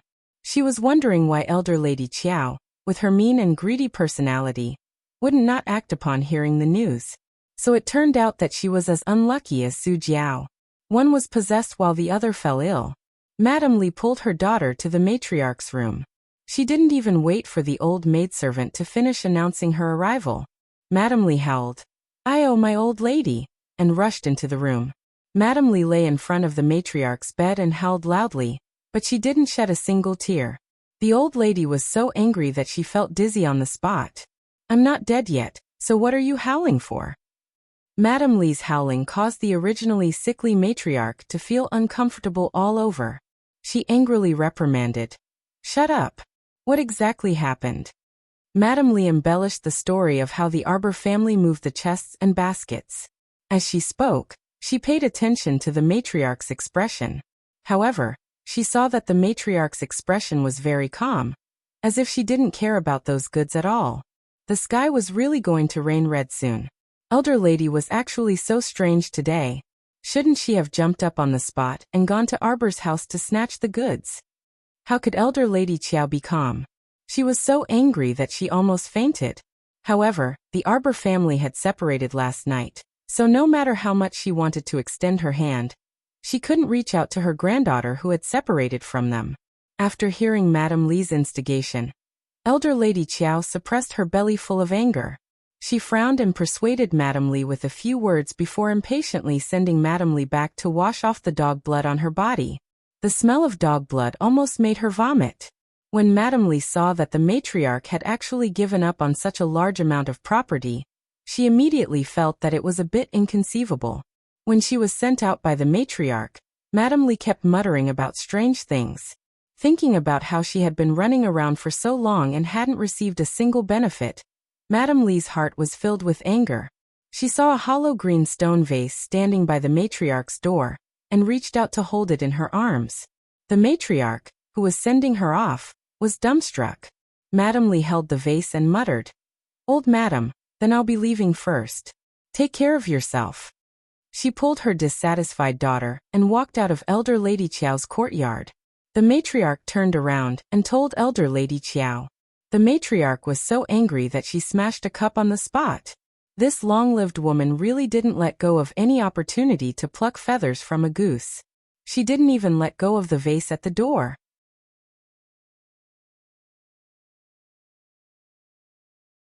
Chapter 84. Disregarding how Madame Neli was running around, Qiao Mu happily ordered people to move the items into the courtyard, neatly piling them up one by one according to category. "There's nothing for you to do here." Arbor's eyes lit up as she scanned the hundreds of boxes. She turned and waved at Aoyi like she was shooing away flies. "Go back. Little master, this subordinate has already reported to you. From today onwards, this subordinate will follow little master closely." Qiao Mu grumpily rolled her eyes at him and waved her small hand in front of his face. "Why would I want you to follow me closely? It's a waste of food and I have to get you a room to stay in. You can see for yourself that our yard is so small. We can't fit you. It would take a lot of effort, and she would have to waste her breath if there were people by her side at all times. Look, just like now. Originally, she had sent these people away and could already count the resources on her own. Now that they were here, how was she going to take out the heart of paradise to open the mystic realm? She was so angry. She didn't want to talk at all.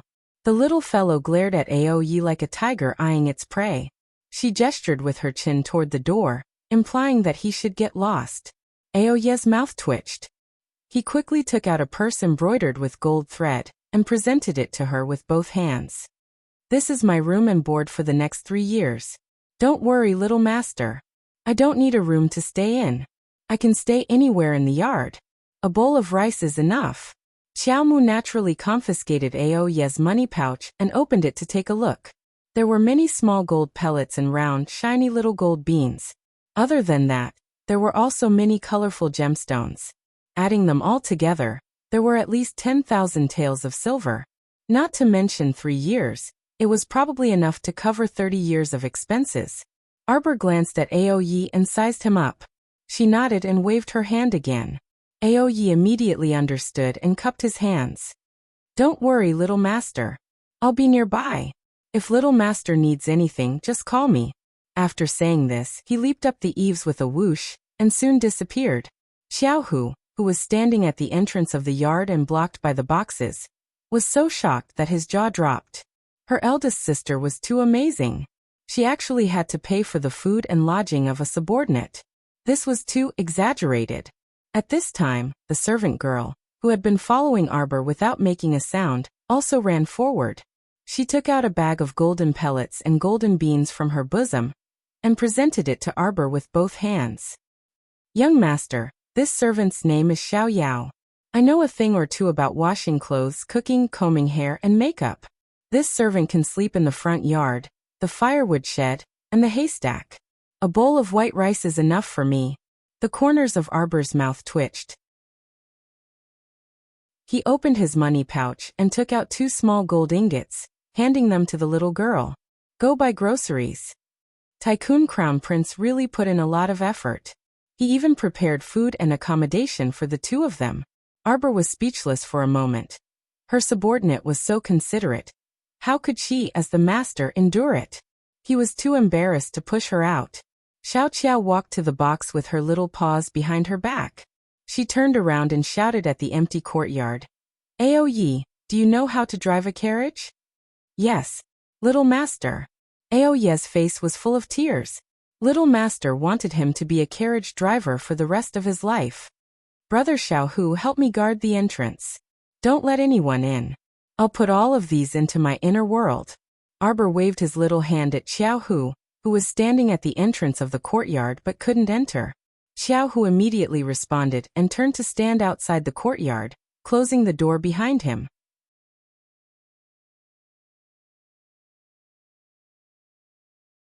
Chapter 85. Arbor immediately took a cursory look at the boxes and realized that the nouveau riche crown prince was indeed quite reliable. There were more than 10 boxes of ready-made clothes for all 4 seasons, shoes and hats, enough for their family to wear for a while. Other than that, there were 70 to 80 boxes of high-quality materials, thick, thin silk and velvet. There was really everything that one could think of, coupled with more than 10 boxes of silk threads of various colors. Even if mother wanted to cut and make clothes herself, she wouldn't have to worry. It was indeed enough to wear for 20 years. Haha, she had only said it casually. She didn't expect that the crown prince would really take care of everything for her. Arbor sat on one of the boxes and used her mystic senses to sense the surroundings before taking the heart of paradise out of her mouth. She didn't want to say anything after fighting with the sapling. It was simply tiring. If it weren't for the fact that there were too many boxes here and they took up a lot of space, she would have hated that she couldn't use a storage talisman. That way, she wouldn't have to fight with that strange tree every time. After snatching the heart of paradise, Xiaomu deliberately used her mystic conscience to sweep over the tree. However, she saw that it was drooping its branches and swaying pitifully, as if it was complaining about her tyrannical power. Haha. This heart of paradise was hers, all right. Damn it, it took so much effort to take it out every time. How could she endure it? How infuriating. Arbor injected a strand of mystic energy into the heart of paradise. The pearl leaped and released a strange light. A translucent valley instantly appeared in midair. With a thought, the dozens of boxes at her feet quickly entered the paradise, and were neatly placed in the open space in front of the peach forest. Arbor tried to take out one of the boxes. She only needed a little mystic energy to quickly summon the box.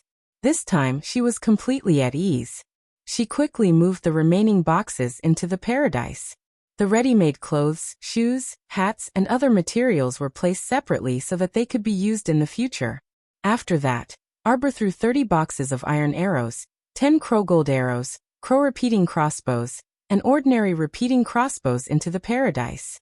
She took out a few golden beans and placed them in her purse. The rest of the money, including the jewelry box, were all thrown into the paradise. Xiaomu narrowed her eyes and looked at the translucent valley in midair. She saw that the empty space in front of the peach forest was almost completely filled with boxes. However, there was still a lot of empty space behind the lake and peach forest, so Arbor wasn't worried that there wouldn't be enough space. Now she was just waiting for second uncle to bring back all the supplies. When that time came, everything that needed to be prepared. Xiaomu's small face was expressionless, but she was clearly happy on the inside. With a wave of her small hand, she retrieved the heart of paradise. Just as she swallowed it, she felt a gust of cold air assault her from afar. A layer of goosebumps inexplicably appeared on our dear Xiaomu's skin, causing her heart to clench and her entire body to rapidly tighten. Xiaomu. You? What are you? Xiao qiao qiao qiao ao qiao qiao. In less than a second, the courtyard door was kicked open. Brother Hu flew towards Arbor like a kite with a broken string. Startled, Arbor's eyes turned cold. He took a step forward and rushed towards Xiaohu, who was flying towards him. He reached out to catch him, but he couldn't withstand the force of the impact. Holding on to Xiaohu, he staggered back a few steps. She touched Brother Hu's chest with her small hand, and found that he had fainted. A ferocious old face suddenly appeared at the entrance of the courtyard. He only had one eye and half a nose. Half of his face was charred black, as if he had been burned by something. The upper half of his face was completely glued together, making him look rather terrifying.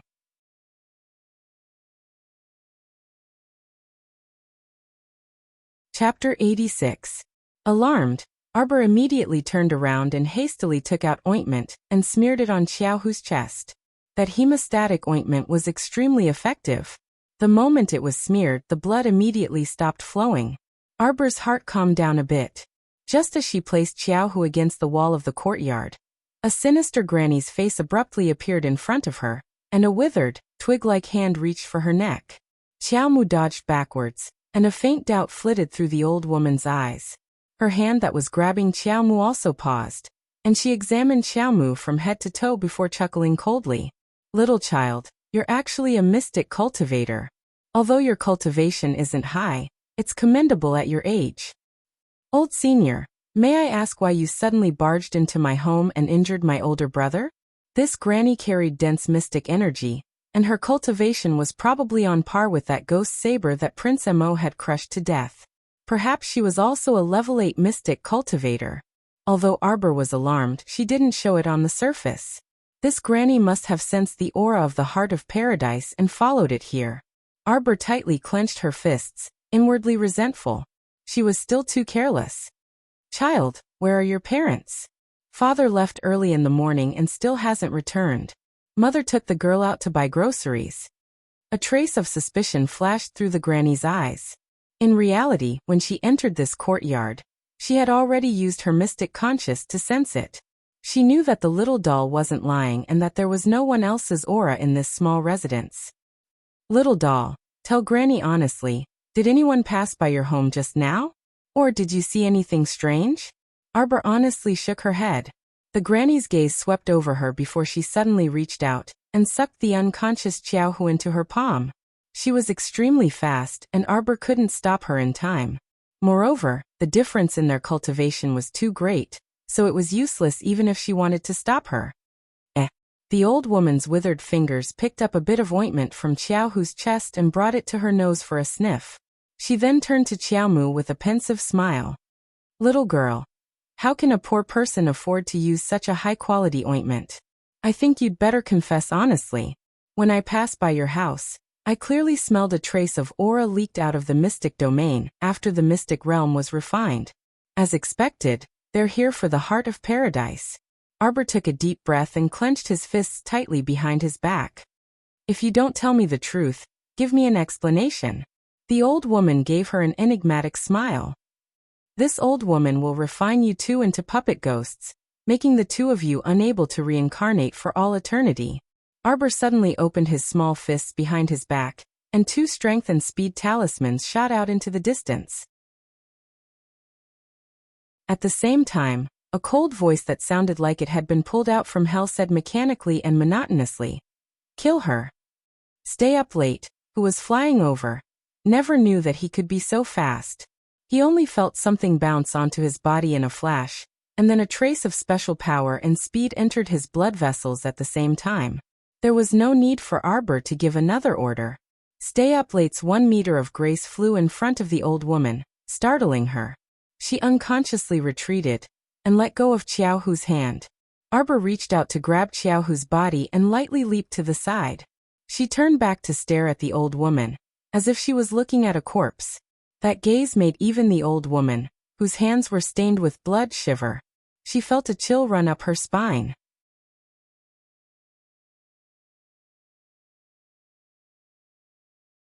Chapter 87. You're courting death. The old woman hated herself for being scared off by the little girl's gaze. She reached out and casually grabbed the sword with her withered fingers. He expected that under this grab, that unremarkable sword would definitely be shattered into pieces. But with a clang, the old woman's claws were knocked away. Before she could react, the young man's sword split into 2. Under the old woman's shocked gaze, the sword in his left hand stabbed into the old woman's back. "You." The old woman turned her head in shock. Her 10 withered fingers suddenly turned into sharp spikes and swiped them at the young man's arm. The 10 spikes were polished with a blue luster. It was obvious at a glance that they were highly toxic and could kill with just a touch. Arbor's pupils constricted as he watched from the side. A trace of doubt surfaced in his eyes. The spikes looked a bit like poisonous thorny vines. Could it be? So you're a demonic cultivator. A faint trace of disdain flitted through Aoye's eyes. It's just a pity that this poisonous thorny vines level is a bit low. Everyone knew that a mystic cultivator above level 10 could find a powerful mystic beast to contract. When the time came, their combat strength would increase tremendously. But in reality, most people couldn't become mystic cultivators. A portion of them turned into body cultivators, which were ordinary martial artists. Their strength naturally couldn't be compared to mystic cultivators, but they had a huge advantage over ordinary people. An even smaller portion of people turned into demonic cultivators in pursuit of supreme strength at all costs. In the eyes of the world, demonic cultivators were definitely a terrifying dark profession. Unlike mystic cultivators who were open and aboveboard, demonic cultivators were often labeled as evil and dark. They absorbed the power of evil beasts and plants and fused it for their own use to increase their own strength. Their most common manifestation was that they fused part of the power of evil beasts and plants into their bodies. For example, the old woman's fingers could already mutate into poisonous thorny vines. This meant that her fusion was considered successful. Don't look at how the demonic cultivators were looked down upon right now. Once the zombie apocalypse happened, the survival advantages of this kind of people would quickly become apparent. In the later stages, when missions were exchanged for supplies, many special operations teams were born. At that time, the status of demonic masters in the teams was almost comparable to that of apothecaries. They were all indispensable and important members of the teams. He was a rare demonic cultivator, but there was no longer any need for him to exist. Kill her. Arbor was too lazy to investigate the old woman's identity and ordered again. Yes, little master. Roar. Stay Up Late suddenly released a giant beast with shiny black fur. It bit the old woman's arm, chewed twice, and spat out a pile of minced meat on the ground. It was a black panther the size of a small elephant. Its glossy fur flickered with a black light under the sun. When Aoye released this giant beast, Xiaomu's eyes suddenly lit up. This was the first time she had seen such an enormous mystic beast with such astonishing combat strength. A level 8 mystic cultivator tore off her arm in one bite, causing her to completely lose her ability to fight. This Black Panther was truly formidable. The nouveau riche crown prince was truly extravagant. He could casually send a subordinate over and instantly kill a level 8 mystic cultivator. With her cultivation, she couldn't see through Stay Up Late's level at all. However, she knew from the start that Stay Up Late's cultivation was definitely above the old woman's.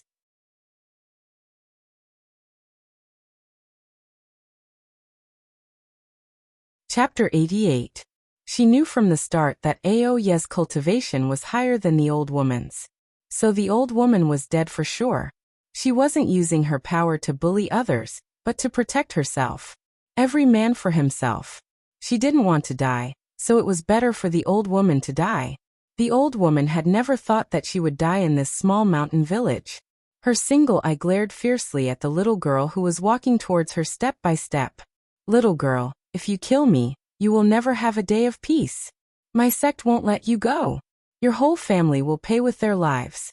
You better think it through.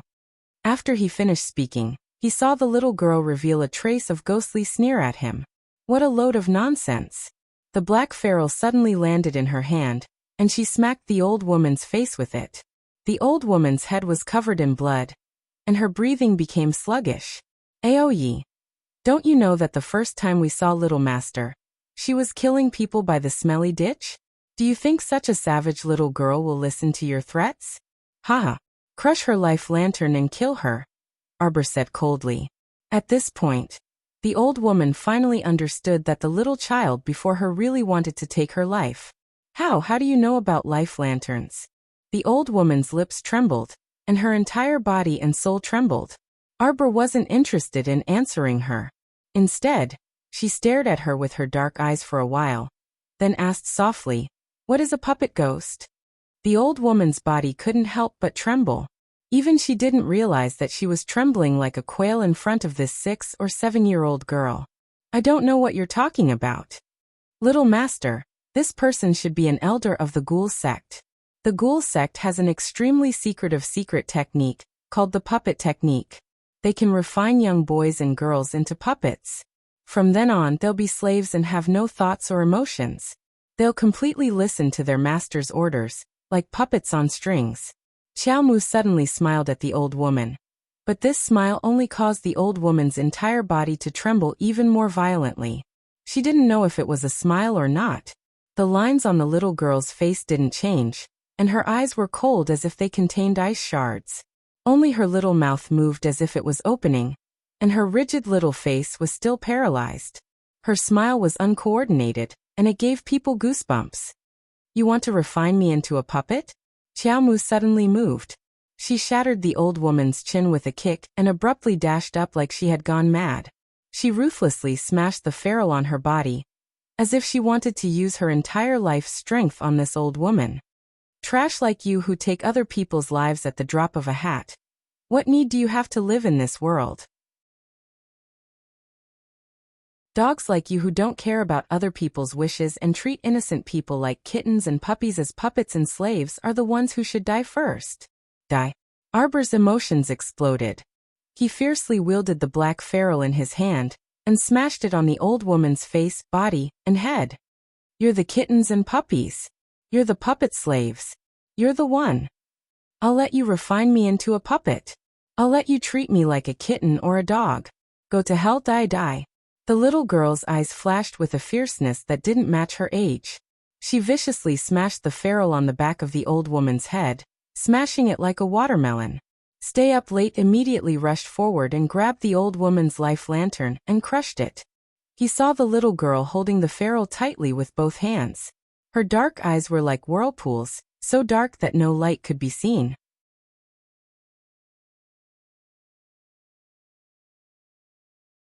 Chapter 89.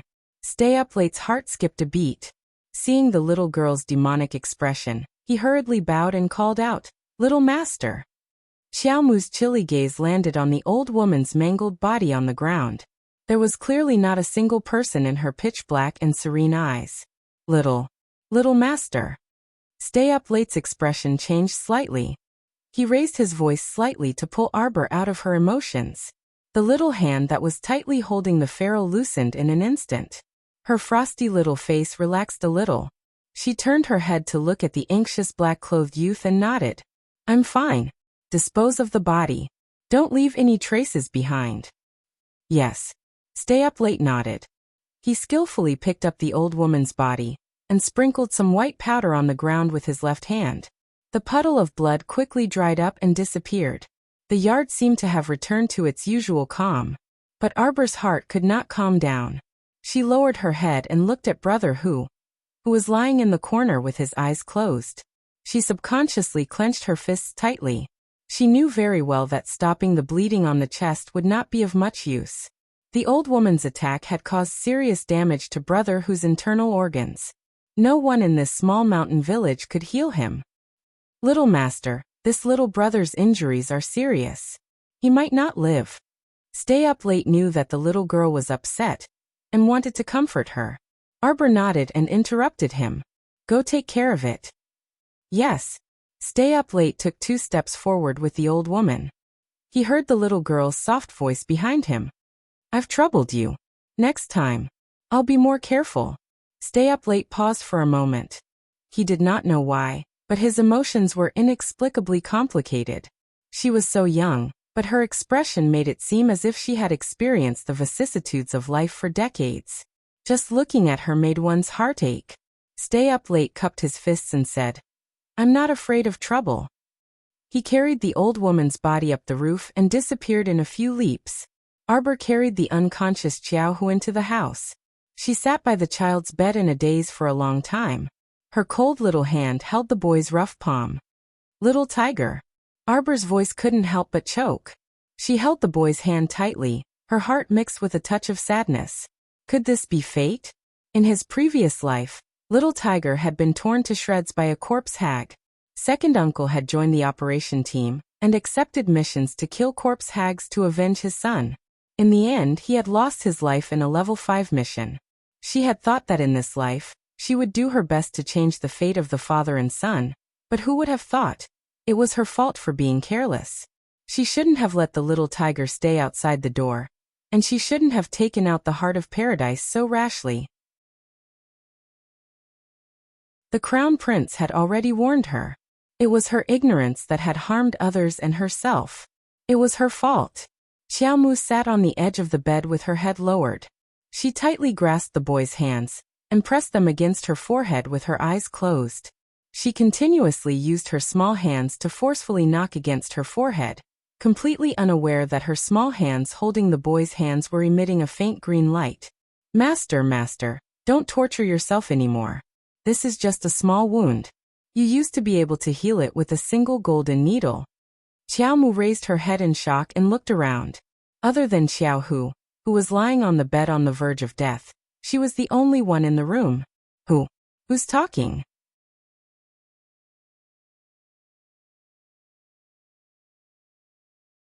Chapter 90. Master, it's little ball. Little ball. Sob. The soft voice sounded pitiful as it sobbed. You really don't remember little ball. Sob. Arbor jumped up and looked around to confirm that she and Xiaohu were alone. Then this voice? Master, you're bad. The aggrieved voice sounded. This time, Arbor realized that the soft voice didn't seem to be coming from the outside world. Instead, it seemed to be coming directly from her brain. Or are you trying to trick? Come out. Arbor felt her nerves tense up. The soft voice suddenly disappeared. Arbor roared into the air, but the other party didn't respond for a long time. Why aren't you saying anything? Xiaomu was completely confused. Sob. The weak cry echoed in her mind mixed with a few sobs. Arbor was at her wit's end. She couldn't figure out what was going on, and couldn't see the other party. Arbor could only ask tentatively, Your little ball? Ah. The soft voice instantly rose in pitch, filled with unbelievable excitement. Master, you remember little ball. You remember little ball's name. Master, you remember little ball. Ah. Master remembers little ball. Are you crazy? Didn't you tell me the name little ball yourself? Arbor was really speechless. She didn't want to talk to this idiot anymore. What did you say about golden needles? Arbor asked patiently. Master, you just have to open the star domain and take out the set of magical needles that your master gave you. You'll definitely be able to cure this kid on the bed. Arbor chuckled. Although she could understand every single word that this idiot said, why couldn't she understand the meaning when they were put together? What the hell was the star domain? When did she have a master? And what magical needles? Were you sure you weren't joking? You've got the wrong person. Arbor concluded with certainty and walked out the door.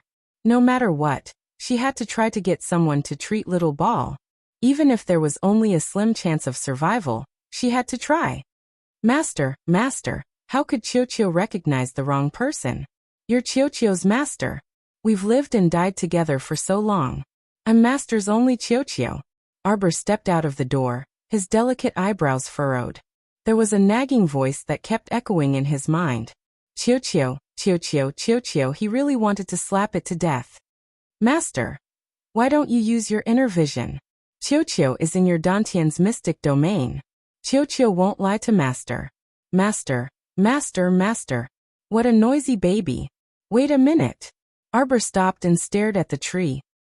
You're that tree? F*ck, that tree really became a spirit. Not only would he fight with her for the heart of paradise, but he could even speak now. She hurriedly went to her Dantian to check on the strange tree, only to see a few thin and weak branches waving at her, as if they were spasming. Master, how can you talk? Master, Qiuqiu has always been able to speak.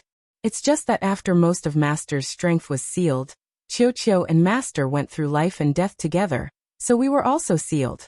Qiuqiu has always been working hard to absorb energy from the outside world, until today. Stop. It's really you. You're secretly absorbing my mystic energy, right? Arbor angrily lashed out at the little tree. I was wondering why my dantian was so strange. Back then, the mystic domain that stored mystic energy was the size of an olive pit, right? Now it's gone because of you. The reason why my mystic veins are so thin and weak is also because you've always been secretly stealing my mystic energy. When she first broke open her mystic veins, the mystic domain was still very normal. Later on, it freaking mutated, so angry.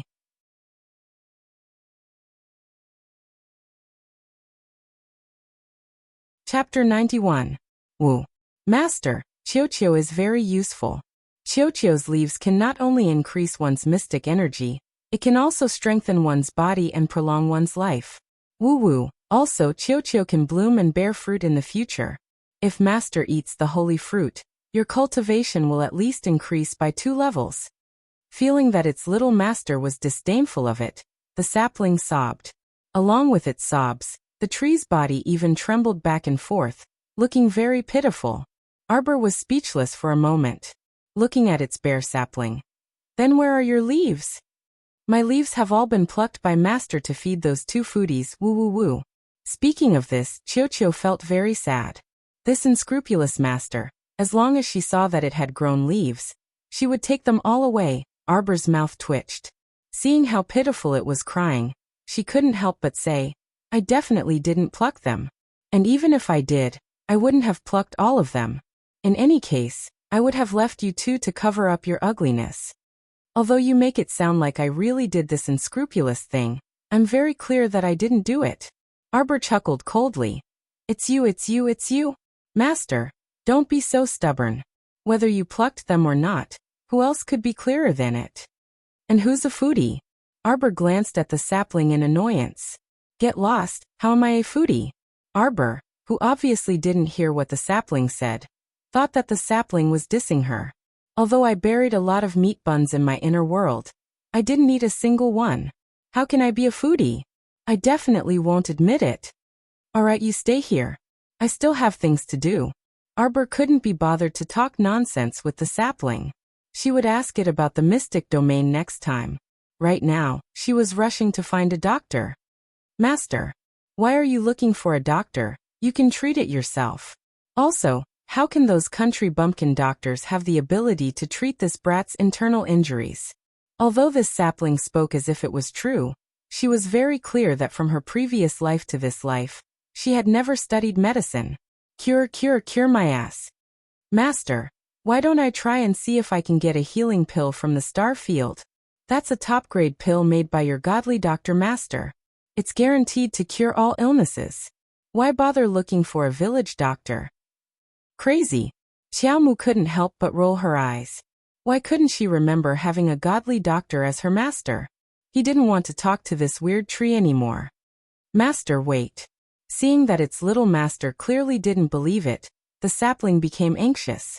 As if it was having a cramp, it shook its entire body chaotically. I'm shaking, I'm shaking, I'm shaking, I'm shaking, I'm shaking.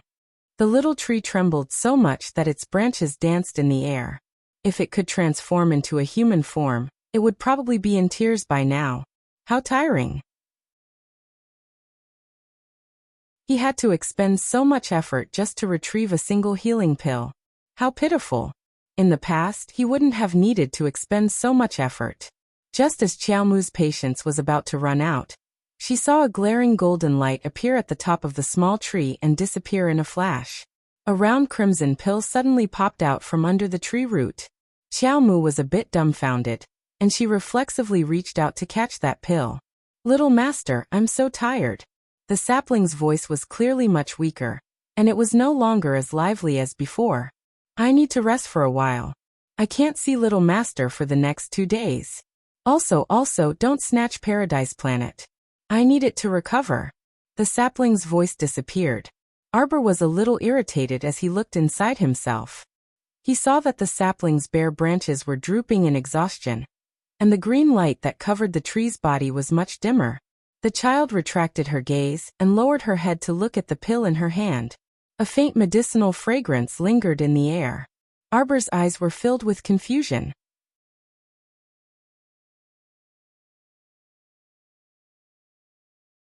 Chapter 92.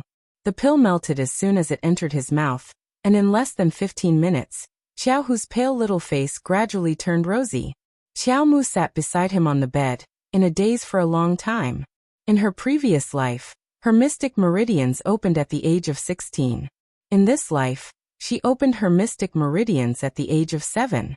In her previous life, the apparition of her mystic meridians only appeared when she was about to die. In this life, the apparition of her mystic meridians had already appeared. In her previous life, when her inner world first opened, there was nothing in space and time. In this life, her inner world was filled with treasures that made people drool. In her previous life, her dantian was just a dantian, and her mystic domain had always been in the center of her dantian. In this life, her dantian was like a pitch-black starry night. Not only did a tree grow in it, it even destroyed her mystic domain. In her previous life, she had never seen the golden talisman jade tome, nor had she ever cultivated talisman techniques. In this life, it was as if she had won the lottery, inexplicably obtaining the golden talisman jade tome, and even learning how to draw talismans. With so many strange changes, no matter how insensitive she was, she realized that it seemed her life was missing an important part of her past. Was it possible? Why did she remember the events of her previous life so clearly, but had no impression of this strange tree? What the hell was the star domain? That tree must know something. Arbor couldn't help but use her inner sight to see if the tree was any better. Unfortunately, ever since she gave the pill, the tree seemed to have completely withered, its branches drooping motionlessly on the ground. Arbor thought that if it could transform into a human now, it would probably do the same paralyzed pose as her. Jojo. Mother's voice came from outside the courtyard. Xiao Mu's figure moved, and when she looked up, she saw that Xiao Hu had opened his eyes and was looking at her with a confused expression. Little sister. Xiao Hu's memory was still stuck at the scene at the courtyard entrance. He was a bit nervous and wanted to sit up. That fierce granny she. It's fine, brother Xiao Hu. Arbor held Xiao Hu's small hand. Rest a bit more. My mother is back. I'll go out and take a look. Xiao Hu's awakening made Arbor feel a lot more relaxed. She jogged out the door and stood in the courtyard with a slightly stunned expression. Wei Ziqin walked up with a helpless expression and poked her daughter's nose. Who needs to buy so many vegetables? Xiao Yao, that girl, can't wait to move the entire market back home. The waiter happily took the few copper coins that Xiao Yao gave him and happily pushed the handcart away. Arbor stared blankly at the 40 to 50 baskets of vegetables and birds piled up in the small courtyard. He silently looked at the girl in green clothes. Miss, this servant knows that the young master has a hobby of collecting supplies, so this servant bought all the vegetables that could be bought in the entire market. There are still 15 taels of silver and 300 copper coins left, Xiao Yao said as she handed over a small purse. The corner of Arbor's mouth twitched. He waved his hand and said, "Keep it. This lass is really smart. She can actually see through my intentions so accurately." The small gold ingots that she had given her previously were worth 1 tael each. The current price of 1 tael of gold was about 10 taels of silver. 1 tael of silver could be exchanged for 1,000 copper coins. Little Xiao Yao had practically emptied the entire market, and actually spent less than 5 taels of silver. Arbor's mood was slightly lifted. From the looks of it, the 400 taels of gold that she had given second uncle should be enough to buy a lot of food. Speaking of which, second uncle should be back in 2 days.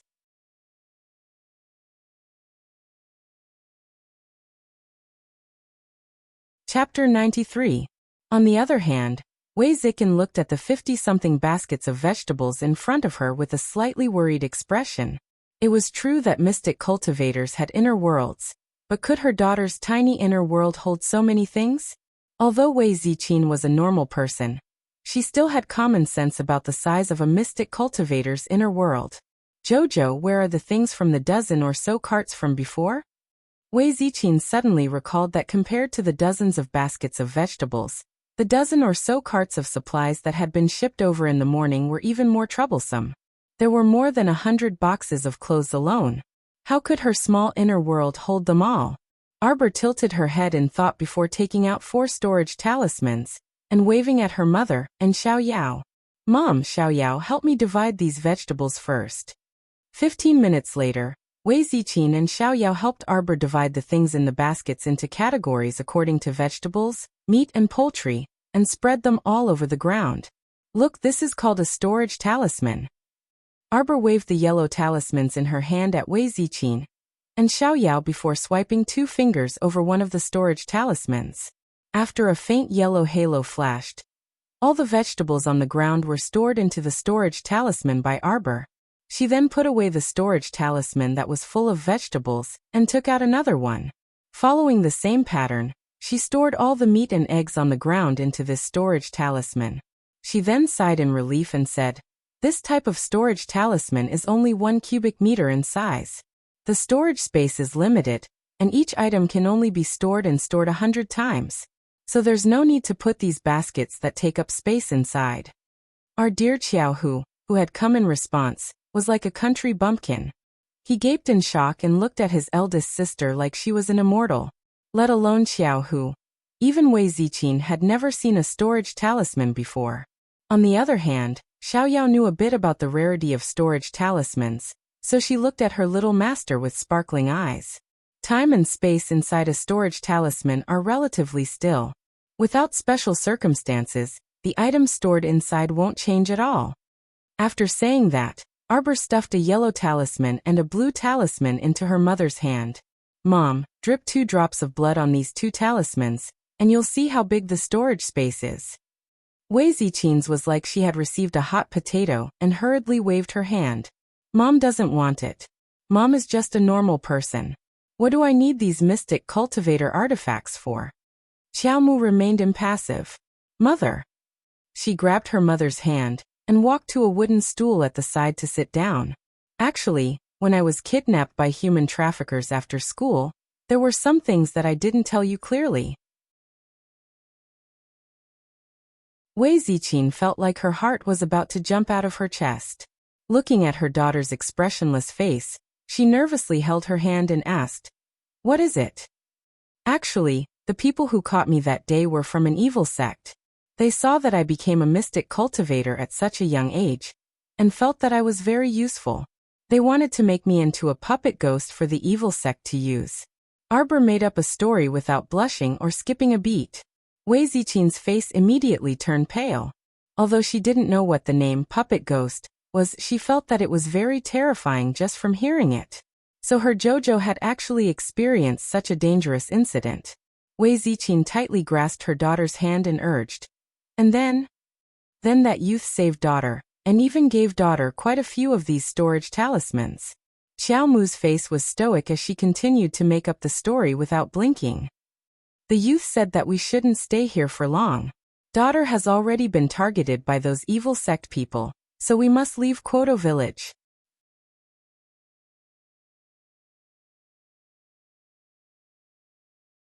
Chapter 94. As she spoke, she tried her best to put on a worried expression, and imitated the crown prince's tone as she sighed. "If we don't leave this place soon, our lives will be in danger." Xiao Yao almost burst out laughing. Little Mrs. Face was really unsuited for this kind of strange expression. She was so worried that she didn't notice it. Instead, she looked paralyzed and her face scrunched up into a ball. It was inexplicably comical. "Eldest aunt, we can't let those bad people take eldest sister away," Xiao Hu said hastily. Other than his face being a bit pale, his body looked fine. This child wasn't someone who could rest well. He wanted to get out of bed as soon as his body recovered. Thankfully, that life-saving medicine was really effective, so Arbor was relieved. Wei Ziqin couldn't tell at all that Xiao Hu had suffered serious internal injuries, and was about to step into the gates of hell. At this moment, she heard Xiao Hu clamor, "Eldest aunt, why don't we pack up and leave immediately?" Wei Ziqin reflexively nodded in agreement, but Arbor couldn't help but secretly roll his eyes. How could they be in such a hurry? "Mom, there's no need to be in such a hurry. Besides, we can't just leave like that. We have to pack up our things and wait for second uncle to come back." "Oh right. Dad's still outside." Xiao Hu only remembered his dad now. "But what about those people from the heretical sect? They probably won't." Arbor continued to argue without blushing or skipping a beat. Those people were chased away by the crown prince, so they probably won't be back for a few days. We still have time. As he spoke, he stuffed 2 storage talismans into Wei Zichin's hands. Mom, these 2 storage talismans are for you to pack up your things in the house. Pack up everything you can, including those household utensils and farm tools. You might need them in the future. Wei Zichin nodded repeatedly and didn't refuse the storage talismans. Following her daughter's instructions, she bit her finger and dripped a drop of blood on the talismans. Yellow and blue light flashed and disappeared. Arbor explained to his mother the difference between yellow and blue talismans, and taught her how to store items. When Wei Zichin heard that the storage talisman had a limit on the number of times she could store an item, she felt sorry for wasting one of the storage talismans. She hurriedly put away the 2 talismans as if they were treasures. Arbor's eyes twitched as he looked at her. Actually, as long as there was enough blank talisman paper, your daughter could just draw it casually. It really wasn't that precious. At night, Xiao Zhongbang dragged his tired feet home and sat at the dinner table without saying a word. Xiao Hu held his bowl of rice and ate it in big mouthfuls. His face was very rosy, and there were no signs of injury at all. Wei Zichin picked up some food for her 2 daughters. The 3 of them chatted and laughed, ignoring the dark-faced man beside them. Xiao Zhongbang couldn't hold it in any longer. He placed his bowl on the table and looked at his eldest daughter with a complicated expression. Your grandmother is sick. Tomorrow, you 2 sisters will go back to visit your grandmother. Got it, Arbor replied indifferently. Xiao Zhongbang restrained himself and couldn't help but say, actually, our family has long moved out of the Qiao family mansion. We've always lived alone. In fact, we've long separated from the family. There's no need for us to go through the extra step of writing this separation document. We even angered your grandmother until she fell ill. Arbor glanced at the man indifferently and said indifferently, isn't it good to write a separation document? This is the clan's rule. It's clear and proper so that there won't be any complications in the future. As the saying goes, even blood-related brothers settle accounts clearly. Don't you think so? Those good-for-nothings from the Qiao family shouldn't even think about getting a single cent of her resources. Xiao Zhongbang was immediately speechless.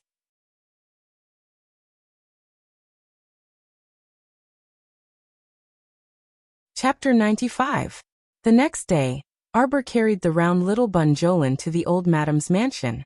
Arbor had fed her sister a lot of food these days, so the little bun in her hand had become much heavier. Little Jolin was carried by her sister as they ran.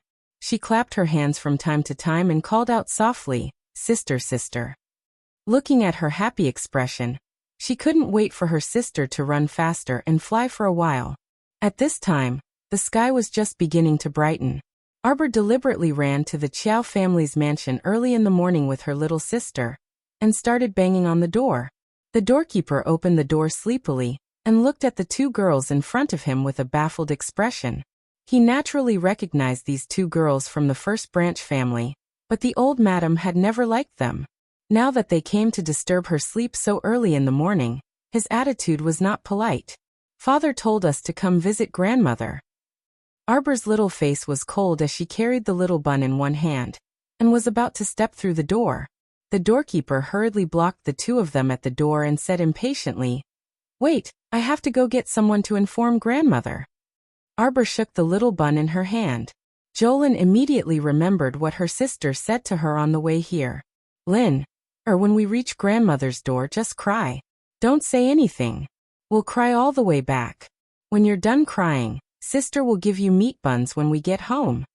Jolin's mouth watered at the thought of meat buns. She blinked her eyes and burst into tears.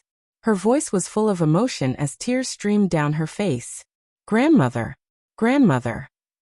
The little child screamed at the top of her lungs, dragging out her sobs in a pitiful manner.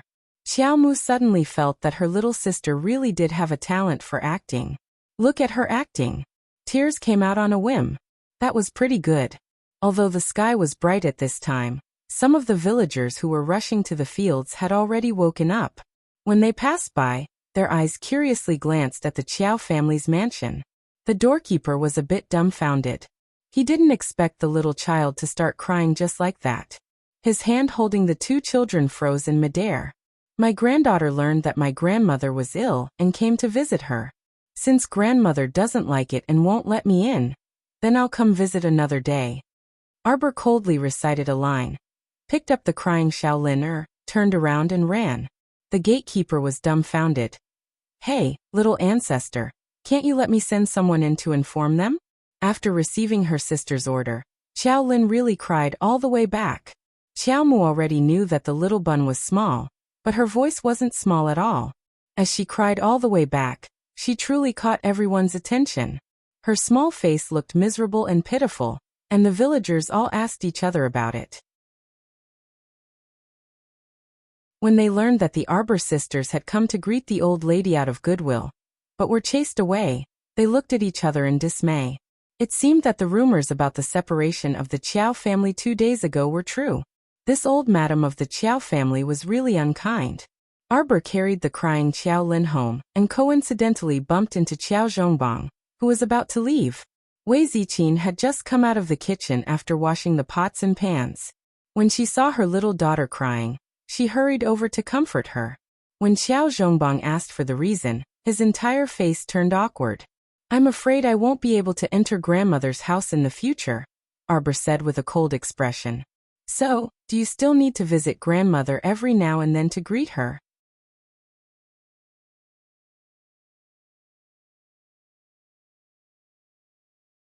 Chapter 96. Qiao Zhongbang knew that he was in the wrong and was extremely embarrassed. After a while he said, Why did you let your sister cry all the way back? Just like that, Shaoliner cried all the way back. Everyone in and out of the village knew that his old mother had blocked the two young daughters outside the Qiao residence, and didn't allow them to enter. He was the one who called his two daughters back to pay respects to old madam, but who knew that they couldn't even enter the door.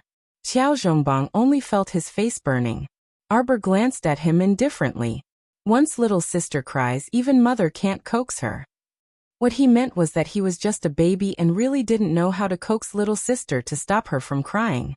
Qiao Zhongbang felt aggrieved when he saw Qiao Zhongbang's expression that said, Go ahead if you can. He stammered and moved his lips, but couldn't force out a word. He could only sigh and sit to the side, not planning to go out and visit his mother.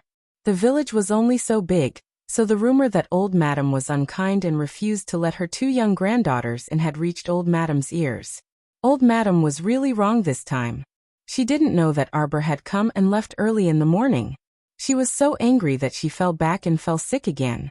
After this incident, Qiao Zhongbang completely stopped and never said that he wanted to visit your grandmother again. Arbor was happy and relaxed.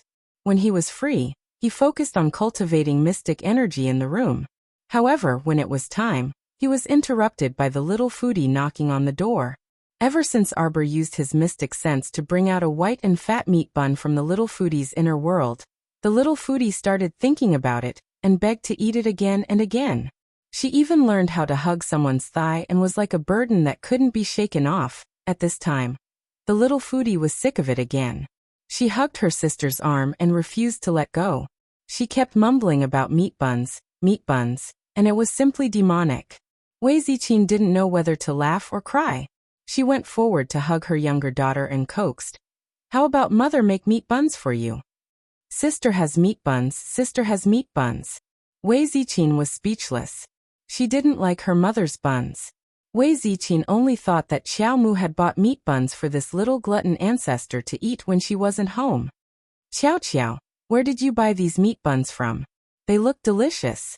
Look at how your sister is thinking about them every day. Why don't we go buy a few more? Arbor was speechless. To be honest, she had never eaten that meat bun before.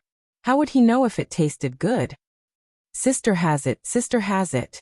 Sister took it out with a whoosh, the little foodie clamored. Wei Ziqin and Xiao Mu looked at each other in bewilderment. Arbor wanted to cry. If she could take it, she would have taken it out to stuff the little foodie's long-winded mouth.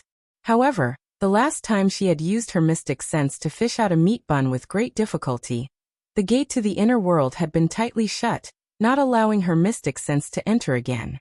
Who would have such an arrogant inner world? Only her family had it, okay? The three of them were talking when they heard hearty laughter from outside the courtyard. Brother, sister-in-law Jojo. Your second uncle is back. Second uncle. Arbor jumped off the chair. Seeing that the little foodie was hugging her arm and refusing to let go, she simply picked her up and ran out.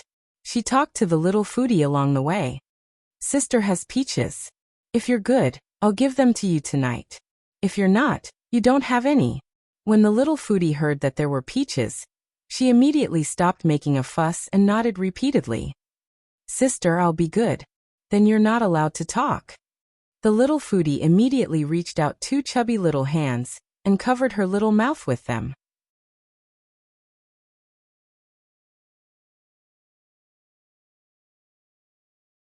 Chapter 97. Second Uncle. Arbor finally got Xiao Zhongxing back, so how could she not be happy? The moment she walked out the door with the little bun, she saw a well-built man with a tanned face standing at the door and looking at her with a grin. Second Uncle, it's been hard on you.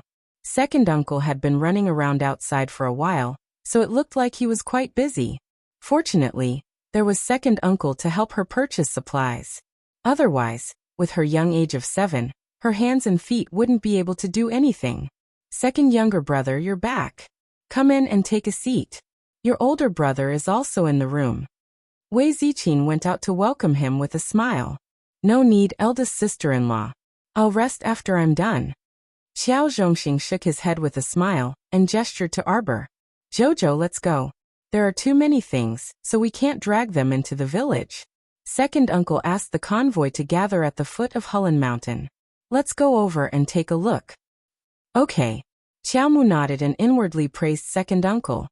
It's good to drag her to Hulun Mountain. After sending the others away, I can focus on organizing the supplies and avoid attracting the envy of the villagers and greedy people like Madame Nei Li and Xiao Yingchun. When Xiaolin saw that her older sister was about to abandon her and run off by herself, her big eyes sparkled and tears almost fell. Arbor poked her chubby cheeks. You're not allowed to cry. If you cry, I won't give you anything good to eat. When older sister comes back, I'll give you an incredibly delicious peach. You'll only get to eat if you're obedient. Xiao Lin's little face immediately brightened up, and her eyes curved into crescents as she nodded repeatedly with a grin. This made Wei Ziqin, who was carrying her and patting her, feel both amused and exasperated.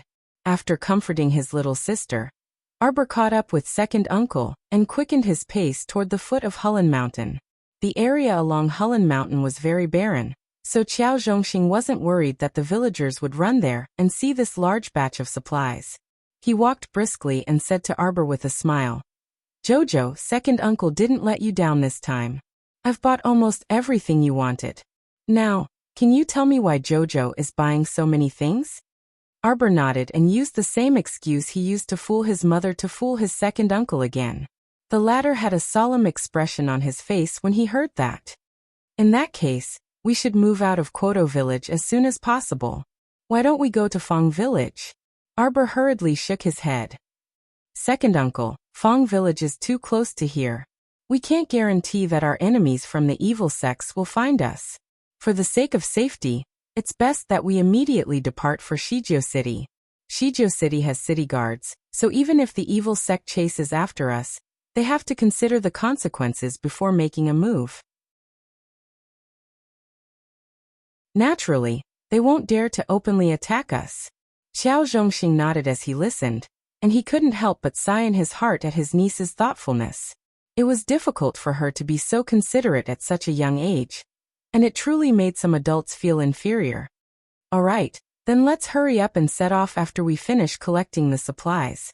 As expected of father and son, just like Xiaohu, second uncle was also a straightforward person.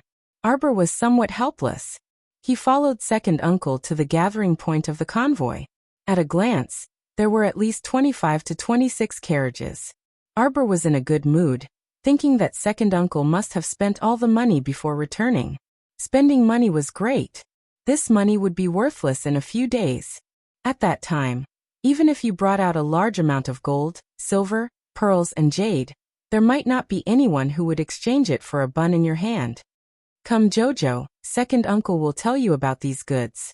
Second uncle was immediately in high spirits when he mentioned the things he had bought. You're tuning into the Earbook Haven YouTube channel. Don't forget to subscribe and join us on this journey to catch the most captivating stories.